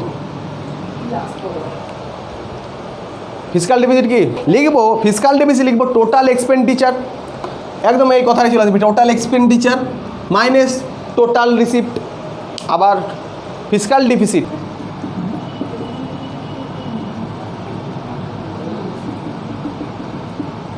ফিসকাল ডিফিসিট আমরা কি জানবো না, ফিসকাল ডিফিসিট হচ্ছে কি না total expenditure minus total receipt. তো যদি টোটাল এক্সপেন্ডিচার 400 ছিল আর টোটাল রিসিপ্ট 300, তাহলে মাইনাস কত হলো 1000। এটা যদি বলি ফিসকাল ডিফিসিট তাহলে কী হবে, ভুল হবে, কারণ তাহলে ওটা বাজেট ডেফিসিট হয়ে যাচ্ছে না, ওটা ডেফিসিট বাজেট। তো ফিসকাল ডিফিসিট কি, বা এটাকে হিন্দিতে বলা হয় বাংলায় রাজকোষী ঘাটতি, রাজকোষ ঘাটতি। এবার কী হচ্ছে রাজকোষ ঘাটতি বা ফিসকাল ডিফিসিট কী হচ্ছে, আমরা ফিসকাল ডিফিসিটে কী বলবো না, এখানে তো আমাদের ফর্মুলাটা যেটা হচ্ছে ফিসকাল ডিফিসিট কি কি বললাম, total expenditure, total expenditure minus total receipt. কিন্তু এখানে একটা জিনিস হতে হবে, যে টোটাল রিসিপ্ট যেটা আছে না, এখান থেকে শুধু আমরা একটা জিনিস ধরবো না, এক্সক্লুডিং বরোয়িং। এই যে টোটাল রিসিপ্টটা আছে না, এখানে শুধু একটা জিনিস ধরবো না, এখানে এক্সক্লুডিং বরোয়িং, মানে যেগুলো আমরা ধার নিয়েছি সেটা শুধু ধরবো না। এবার আমরা হিসাবে আসছি, তাহলে কি total expenditure minus total receipt. তো টোটাল এক্সপেন্ডিচার কত ছিল আমার 4000, টোটাল এক্সপেন্ডিচার ছিল 4000 আর টোটাল রিসিপ্ট ছিল 3000, ঠিক আছে। এবার হ্যাঁ বরংটা শুধু আমরা বাদ দিয়ে দেবো, হ্যাঁ মানে actual fiscal deficit is always similar to borrowing. মানে ফিসকাল ডেফিসিট আমরা ডাইরেক্ট বলতে পারি 1500 টাকা, ভালো করে বুঝ, ফিসকাল ডেফিসিট কিছুই না 1500 টাকা, এটা হচ্ছে ফিসকাল ডেফিসিট। আমরা ডাইরেক্ট এটা, যেটা বরোয়িং সেটাই ফিসকাল ডেফিসিট, ভালো করে বুঝ। যেটা হচ্ছে বরোয়িং, যেটা আমরা ধার নিয়েছি সেটা হচ্ছে ফিসকাল ডেফিসিট। আগে এটা ভাব, কেন ওইটা সবসময় সমান। এবার আমরা যদি সিম্পল ওয়েতে দেখি যে আমরা ধার কত টাকা নিয়েছিলাম 500 টাকা, আমরা ধরলাম, আমরা এটাকে এত বড় অ্যামাউন্টে না নিয়ে পরে আমরা ধরলাম 500 টাকা বরোয়িং করেছি, ঠিক আছে। ধরলে আমরা রিসিভ কত করেছি 1000 টাকা, এখানেও কত করেছি 1000 টাকা, খরচা করেছি 1000 টাকা, ধরলে আমরা সমান করে দিলাম, সমান করে দিলাম, কারণ আমাদেরকে সবসময় রেভিনিউ ডিসিট সমানই নিয়ে আসে ওরা, আমরা ওদের মতো বাজেটে যাব, ঠিক আছে। দাঁড়া আমরা বলছি ক্যাপিটাল রিসিপ্টে কত করেছি ধরলে 1000 টাকা আমরা ধরলাম, আর ক্যাপিটাল এক্সপেন্ডিচার করলো 1000 টাকা। ওরা সবসময় বাজেট ডেফিসিট 0 নিয়ে আসার চেষ্টা করে, বলে দিচ্ছি কেন কেন করার চেষ্টা করে কী করে, ঠিক আছে। তার মধ্যে ও ধার নিয়ে যেতে হলো 300 টাকা, ঠিক আছে। তাহলে টোটাল আমরা যদি এখানে টোটাল এক্সপেন্ডিচার ধরি তো কত হবে, টোটাল এক্সপেন্ডিচার 2000 টাকা, টোটাল রিসিভ কত হবে 2000 টাকা। তাহলে এই যে টোটাল রিসিভ আর টোটাল এক্সপেন্ডিচারের মধ্যে বরোয়িং কত ছিল 300 টাকা। এই 300 টাকায় কী হচ্ছে ফিসকাল ডিফিসিট। এইবার আমরা যদি এখানে ফিসকাল ডিফিসিট দেখি তো কত হচ্ছে, প্রথমে আমরা কি করলাম 2000 টাকা আমরা লিখলাম কিসের এক্সপেন্ডিচারে। এবার রিসিপ্টে এখান থেকে বাদ দেবো, প্রথম বাদ দেবো 1000 টাকা, কী বলে এখানে ছিল 1000 টাকা, তো 2000 টাকা থেকে 1000 টাকা বাদ দিলে কত হবে, হ্যাঁ 1000 টাকা। তারপরে কত টাকা বাদ দেবো 300 টাকা না 500 টাকা, ওদিকে যোগ করছি ওই অ্যাকাউন্টে, ওই থেকে যোগ করছি, কত হচ্ছে 500 টাকা। তো কত হচ্ছে এটাতে, তাহলে 700 হয়ে যাচ্ছে, ও এটা 700 করে দিচ্ছি, ঠিক আছে। এবারে তো হচ্ছে, তাহলে কত হচ্ছে 700, বাচ্চা কত, এটা হচ্ছে এফডি ফিসকাল ডেফিসিট। হ্যাঁ যেটা ধার সেটাই ফিসকাল ডেফিসিট। কেন আমি সব বলছি দাদা, যেটা ধার সেটাই ফিসকাল ডেফিসিট। এবার কেন ধরা হবে ফিসকাল ডেফিসিট, শুধু ধারের টাকাটাই ধরবো আমরা, পুরো টাকাটাকে বাজেট ডেফিসিট ধরা হবে। হ্যাঁ পুরো টাকাটাতে বাজেট ডেফিসিট, পুরোটাতে টোটাল এক্সপেন্ডিচার টোটাল মাইনাস হচ্ছে তো বাজেট ডেফিসিট। আর যদি ওর সাথে ধারের টাকাটা যদি আমরা না ধরি তো ওটা চলে আসবে ফিসকাল ডেফিসিট, বা ধারের টাকাটাই ফিসকাল ডেফিসিট, বা ধারের টাকাটাই কি ফিসকাল ডেফিসিট। 300 টাকা ধার, 300 টাকা হচ্ছে ফিসকাল ডেফিসিট। তা আমাদের ফিসকাল ডেফিসিট কত ধরলে 300। এবার ফিসকাল ডেফিসিটের ফলে কী হবে, আমরা এটা জানলে তুই বুঝতে পেরে যাবি যে ফিসকাল ডেফিসিটের ফলে 300 যেটা বরোয়িং করেছে, তার মানে আমরা এখানে বুঝতে পারবো যে গভর্নমেন্ট কত টাকা বরোয়িং করছে। যে গভর্নমেন্ট 300 টাকা বরোয়িং করছে, ওকে বাইরে থেকে 300 টাকা নিতে হচ্ছে, 300 টাকার ওকে তারপরে কি মাসে কিছু টাকা সুদ দিতে হবে, মানে এখানে এই পাশে বার্ডেন পড়বে, ঠিক আছে। আর আর এটার মেন ইম্পি হবে ডেপ্থ ট্র্যাপ, যে যদি ডেপ্থ ট্র্যাপের মধ্যে পড়ে যাব, যদি এটা বেশি হয়, ফিসকাল ডেফিসিট যদি 500,000 টাকা হয়ে গেল, তার মানে কি এই টাকাটা আমাকে ওকে পেমেন্ট করতে হবে যেখান থেকেই হোক, এই টাকাটাকে আমাকে পেমেন্ট করতে হবে যেখান থেকে হোক 300 টাকা, মানে আমাকে কোথা থেকে হোক ওটা আনতে হবে 300 টাকা। কীভাবে নিয়ে আসবো? ডিসিমিনেশন করে আবার কারো কাছে টাকা ধার নেবে, তাহলে কি আমরা এই টাকাটার জন্য কি হচ্ছে, আমাকে এই অ্যাকাউন্টে মাসে মাসে ধরলে 10 টাকা করে লাগছে, তো কন্টিনিউ কী হচ্ছে, এটা যদি যত বেশি হবে কী হবে, এই জিনিসটা জায়গাটা কত হবে, এটা বেশি হবে। আবার এখানে এক্সপেন্ডিচার যখন বেশি হবে তখন কী হবে, ওই এক্সপেন্ডিচারও করতে হবে, মানে আমরা এর চক্রের মধ্যেই পড়ে যাব, যে ক্যাপিটাল অ্যাকাউন্টে এক্সপেন্ডিচার বাড়বে আর আমাদের এইভাবে একটা চক্রের মধ্যেই বাড়বে, দুটো অ্যাকাউন্টে খরচা বেড়েই যাবে। মানে তোর মাসের বাবার এখানে যদি খরচাটা যদি ধারটা বেশি হয়ে যায়, ওটা শোধ দেওয়ার জন্য এখানে মাসে মাসে এই ফ্যামিলিও চলবে না, আর এই খরচাটা বেড়ে যাবে, তাই না? তো এইভাবে এই খরচা বাড়লে আবার ওখানে আবার ওদেরকে লোন নিতে হবে বাবাকে, এই খরচার তখন তো আবার লোন নিতে হবে না বাবাকে। বাবার দলে 30,000 টাকাটা চলছে না, মাসে মাসে এখানে এই ধারের জন্য এখানে বার্ডেনটা বাড়ছে, 40,000 হয়ে গেছে মাসে মাসে, চলছে না, তখন এই টাকা চালানোর জন্য আবার ধার নিতে হচ্ছে, বুঝতে পারলি তো? তো এইভাবে কি একটা ট্র্যাপড চলবে, ট্র্যাপড হয়ে যাবে, ওটা ইকোনমিক সার্কেলে পরিণত হয়ে যাবে, ব্যাড সার্কেলে, যেখানে মানে ইকোনমিক ক্রাইসিস হয়ে যাবে কন্টিনিউ, ফিসকাল ডেফিসিট যদি বেশি হয়। ঠিক আছে, নেক্সট 2 নাম্বার লিখ। হ্যাঁ, ফিসকাল ডেফিসিট কী হলে দুটো পসিটিভ আছে ফিসকাল ডেফিসিটের ফলে। একটা হচ্ছে আরবিআই কি করতে পারে না, আরবিআই এখানে কি হয়, এই মানে কি ফিসকাল ডেফিসিট মানে এটা আমাকে দিতে হবে, আমরা তো মানে জিনিসপত্র কিনে নিয়েছি, আমাকে এটা পেমেন্ট করতে হবে 300 টাকা, কোথা থেকে পেমেন্ট করবো, হয় কারো কাছে ধার নিয়ে দেবো, খরচা যেহেতু করে দিয়েছি, আর নাহলে আরবিআইকে বলবো কি নোট ছাপাও। তো ফিসকাল ডেফিসিটের পর আরবিআই বেসিক্যালি নোট ছাপাতো আগে, তো নোট যখন ছাপাতো তো মার্কেটে নতুন নোট চলে আসতো, বলে তো 300 টাকার ফিসকাল ডেফিসিট, 300 টাকার নোট ওরা ছাপিয়ে দিত, কিন্তু মার্কেটে তো ওই 300 টাকার পরিমাণে কোনো গুডস আসেনি, তো শুধু নোটটাই এসছে, তো এটা তো মার্কেটে ইনফ্লেশন ক্রিয়েট করবে, জিনিসপত্রের দাম বেড়ে যাবে, তো একটা ওই জন্য আরবিআই পরে এটাকে গভর্নমেন্ট কী করে, নোট ছাপানোটাকে বন্ধ করে দেয়, যে নিউ নোট আর প্রিন্টিং করা যাবে না ফিসকাল ডেফিসিট হলে। ফিসকাল ডেফিসিট হলে কী হলো, তুমি লোন নাও আবার কারো কাছে ওই পূরণ করার জন্য, যে ফিসকাল ডেফিসিট 300 টাকা পূরণ করার জন্য তুমি আবার লোন নাও, তাহলে কি আবার লাইবিলিটি থেকে যাবে, অন্তত তুমি বাজে খরচা করবে না, মানে তুমি তোমার দেশকে খারাপ করতে পারো না ইনফ্লেশনের চক্করে, তুমি আরও কারো কিছু লোন না, তোমার লাইবিলিটি থেকে যাবে, তুমি যা কম খরচা করো, মানে কম খরচা করে আবার ওইদিকে পেড করো, বুঝতে পেরেছিস? এটা একটা ব্যাপার। আর কি হতে পারে, ইনফ্লেশন একটা হতে পারে, আর কি হবে, ফিউচার গ্রোথ তো নষ্ট হবেই, ফিউচার গ্রোথ আর কি থাকবে, ভবিষ্যতের জন্য কোনো গ্রোথ হবে, কারণ যে টাকা আমরা পাবো সে টাকা কি হবে, যে টাকা বিদেশি টাকা তো বা মানে বাইরের টাকা, সে টাকাতে আমরা কোনো কিছু গ্রোথ করতে পারবো না আমাদের দেশের, কেন টাকা আমাদের অবস্থা আমাদের পুরনো টাকা করতেই চলে যাবে, শোধ করতেই চলে যাবে। এখানে আছে প্রাইমারি ডেফিসিট। প্রাইমারি ডেফিসিট কী বলেছিলাম, প্রাইমারি ডেফিসিট কী ছিল, fiscal deficit minus interest payment. দেখলে ফিসকাল ডেফিসিট কত ছিল আমাদের, 300 টাকা, আর ধরলে এই মানে এই 300 টাকা আমাকে কি করতে হচ্ছে,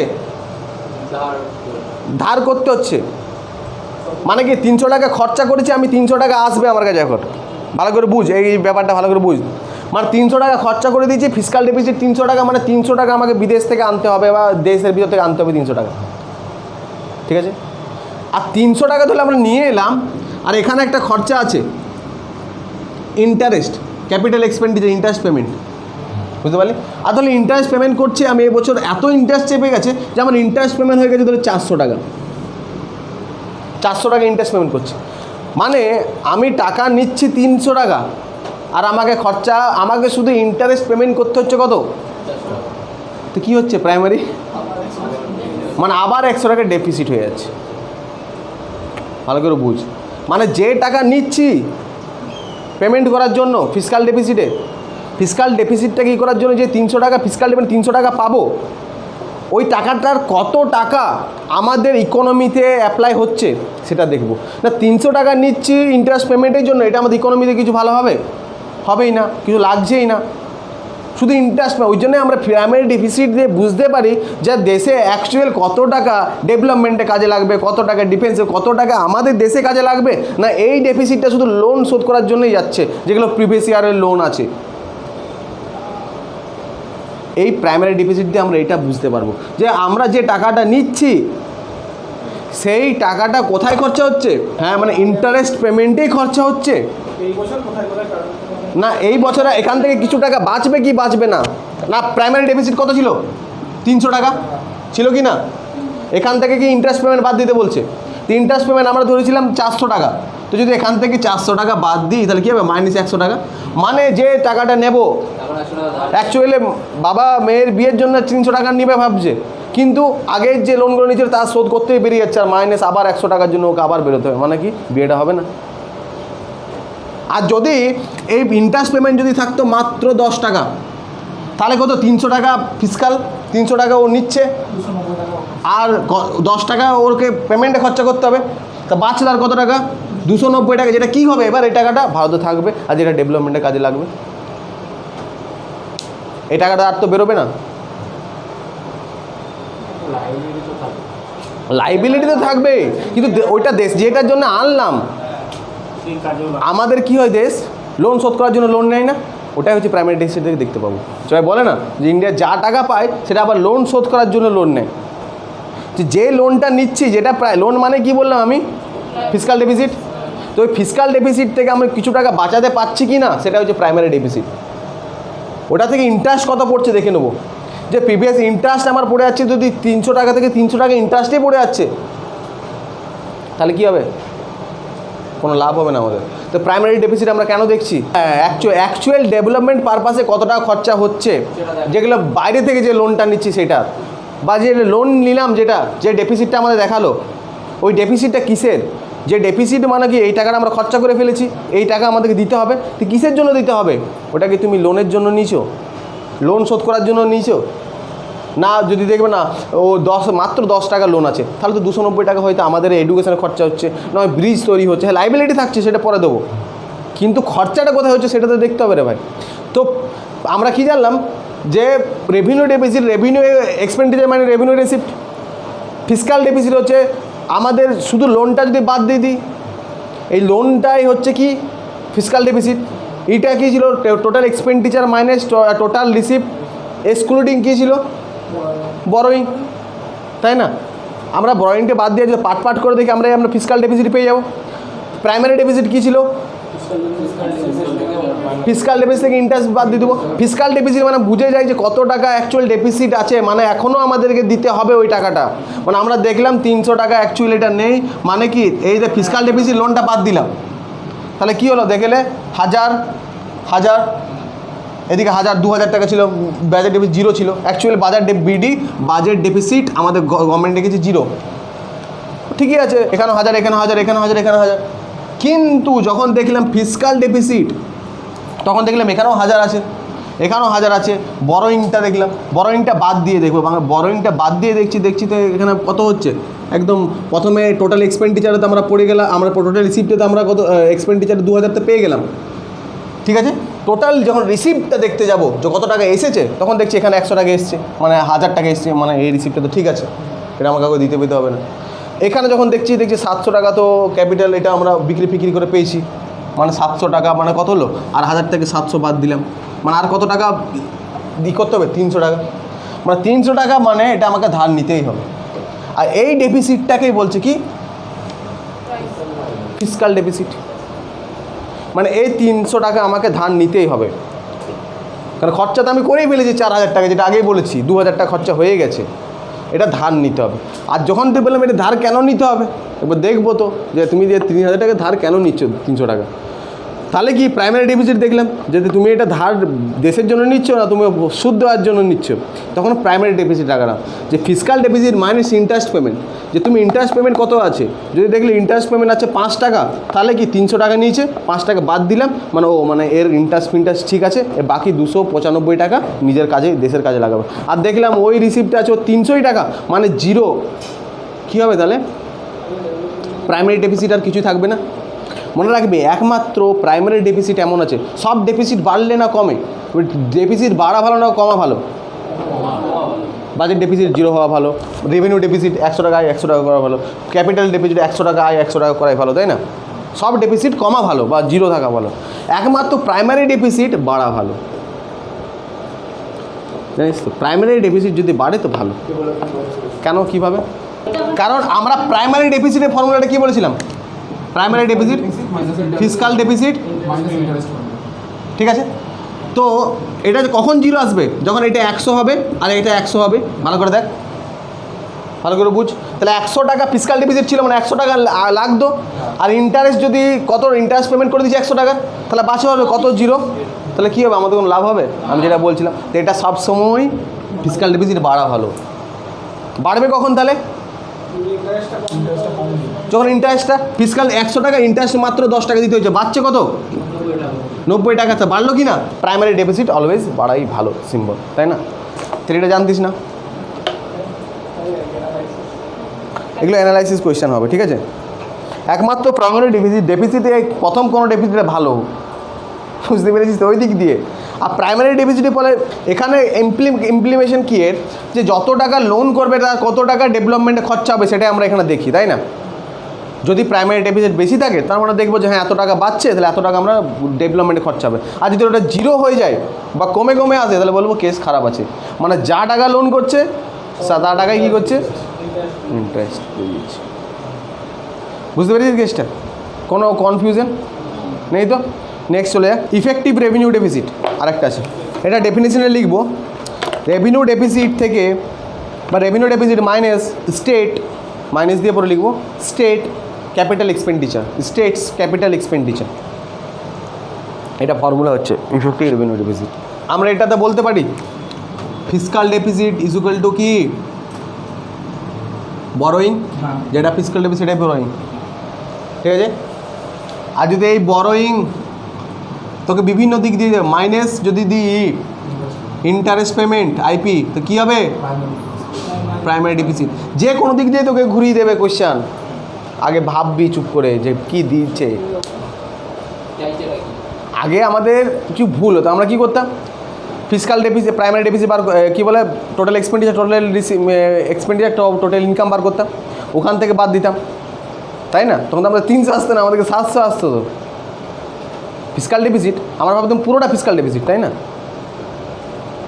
যেটা বুঝতে পেরেছি কেসটা, কিন্তু না, ওই পার্টটা যেটা ডেফিসিট, যেটা আমাকে পুরো দিতে হবে, এগুলো শব্দ আমরা পেয়ে গেছি। আর তো ডেফিসিট কোথায়, তাই না?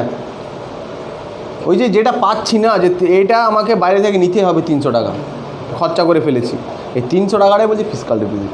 আর ওই ফিসকাল ডেফিসিটের বাইরে থেকে তুমি টাকা নিচ্ছ, আর তারপরে সেটা যদি তোমার ওই ইন্টারেস্ট পেমেন্ট করতেই চলে যায়, তো ওই জন্য ওখান থেকে মাইনাস ইন্টারেস্ট পেমেন্ট করো।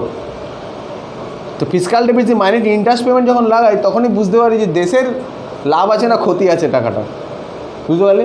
তো তোরা আজকে ফিসকাল ডেফিসিট বার করবি, সেখান থেকে মাইনাস ইন্টারেস্ট পেমেন্ট বাদ দিয়ে বুঝে যাবে যে ভারতের কত অ্যাকচুয়াল ডেফিসিট আছে, ঠিক আছে? তো আমরা নেক্সট আমরা কী লিখলাম? Effective revenue deficit. Basically finance commission তো রিকমেন্ড করে যে যা ট্যাক্সের টাকা আমাদের বা এদেরকে সরকারকে এত টাকা দিতে হবে, রিকমেন্ড তো করে। তো এবার রিকমেন্ড করার পর ধরেলে, হ্যাঁ, এবার স্টেটকে যে টাকাগুলো দেয় এগুলো কিসের খরচা হয়? সরকারের, কেন্দ্র গভর্নমেন্টের বাজেটে কিসের খরচা হয়?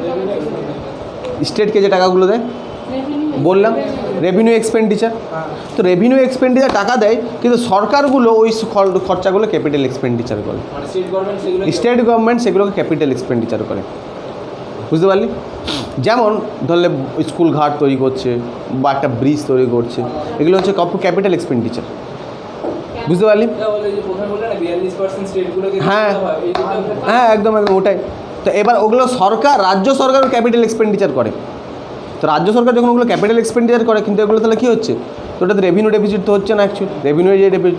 তো ওই জন্য ওর ইমপ্লিকেশন বার করার জন্য যে ওরা ফিসকাল ডেফিসিট, অ্যাসেট ক্রিয়েট হলে পরে তো টাকা পাবো। হ্যাঁ ওখান থেকে তো অ্যাসেট ক্রিয়েট হওয়ার পর তো টাকা পাবোই, যে কোনো জিনিসই হোক, তাই না, ট্যাক্স ফ্যাক্স দিয়ে পরে হোক। তো ওখান থেকে কি হয়, যখন আমরা রেভিনিউ ডেফিসিট থেকে মাইনাস করে দিই কি ওই রাজ্যের টাকাগুলো, রাজ্যের যেগুলো ক্যাপিটাল ক্রিয়েশন করে, তখন আমরা পাই ইফেক্টিভ রেভিনিউ ডেফিসিট। অ্যাকচুয়ালি ওইটা অ্যাকচুয়াল রেভিনিউ ডেফিসিট, কারণ ওটা তো ক্যাপিটাল এক্সপেন্ডিচার, ওখান থেকে আমরা তো লাইবিলিটি পাবো। সরকার, রাজ্য সরকার একটা ধরলে কিছু তৈরি করে দিয়েছে, রাজ্য সরকার টাকা পেয়েছে, ও একটা স্কুল বা কোনো একটা জিনিস তৈরি করেছে, ওখান থেকে তো রাজ্য সরকার টাকা পাবে। কিন্তু আমরা রেভিনিউ এক্সপেন্ডিচারে কি দেখছিলাম যে টাকা পাবো না, তোকে মাইনা দিয়ে দিল, কী টাকা পাবি আর, সরকার তো কোনো টাকা পাবে না, পেনশন দিয়ে দিল, আর সরকার কিছু টাকা পাবে না তো। কিন্তু ওখানে ক্যাপিটাল এক্সপেন্ডিচার যেগুলো ফেরত আবার টাকা পাচ্ছে, স্টেট গভর্নমেন্ট হোক যাই হোক, তো ওই জন্যই ওই টাকাগুলো বাদ দিয়ে, ওই এক্সপেন্ডিচারগুলো বাদ দিলে আমরা যেটা পাই সেটা পাই ইফেক্টিভ রেভিনিউ ডেফিসিট। মানে সরকার রেভিনিউ ডেফিসিট যখন করে, তো রেভিনিউ ডেফিসিট করতে যে সরকার অনেক ক্যাপিটাল এক্সপেন্ডিচার, রেভিনিউ এক্সপেন্ডিচার করতে যে সরকার অনেক ক্যাপিটাল এক্সপেন্ডিচার করে ফেলে, ওগুলো দেখা যায় না অ্যাকচুয়ালি।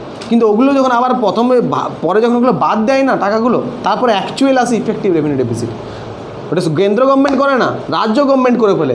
রেভিনিউর টাকা যখন রাজ্য গভর্নমেন্ট কিছু একটা তৈরি করে ফেলে, যার থেকে রাজ্য গভর্নমেন্ট মাসে মাসে টাকা পাচ্ছে, তাই না, তো ওটা তো আবার ইনকাম হয়ে গেল, তো ওটা তো রেভিনিউ ইনকাম, ওটা তো ক্যাপিটাল এক্সপেন্ডিচার হয়ে গেল, যেখান থেকে আমার টাকা ক্রিয়েশন হবে। তো ওটাই ইফেক্টিভ রেভিনিউ ডেফিসিটের হিসেবে আমরা ধরি। আর একটা ব্যাপার, ইফেক্টিভ রেভিনিউ ডেফিসিট হলো, আর কি হচ্ছে, কী বললাম, ইফেক্টিভ রেভিনিউ বুঝতে পেরেছিস তো? এই নোট তুই পেয়ে যাবি, চাপ নিস না, নোটে সব লেখা থাকবে বাংলা ইংলিশে, ঠিক আছে?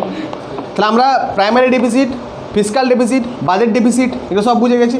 বলতো হোয়াট ইজ বাজেট ডেফিসিট? যদি বল হোয়াট ইজ ফিসকাল ডেফিসিট, তুই বল, সেটাই ফিসকাল ডেফিসিট হয়ে গেল। হোয়াট ইজ রেভিনিউ ডেফিসিট, তুমি বলো। Total revenue expenditure, revenue receipt. আর ইফেক্টিভ রেভিনিউ ডেফিসিট কী হবে? মানে যেগুলো রেভিনিউ এক্সপেন্ডিচার হয় তার মধ্যে ক্যাপিটাল এক্সপেন্ডিচারও কিছু হয়ে যায়, সেগুলোকে বাদ দিয়ে দেওয়া, ঠিক আছে?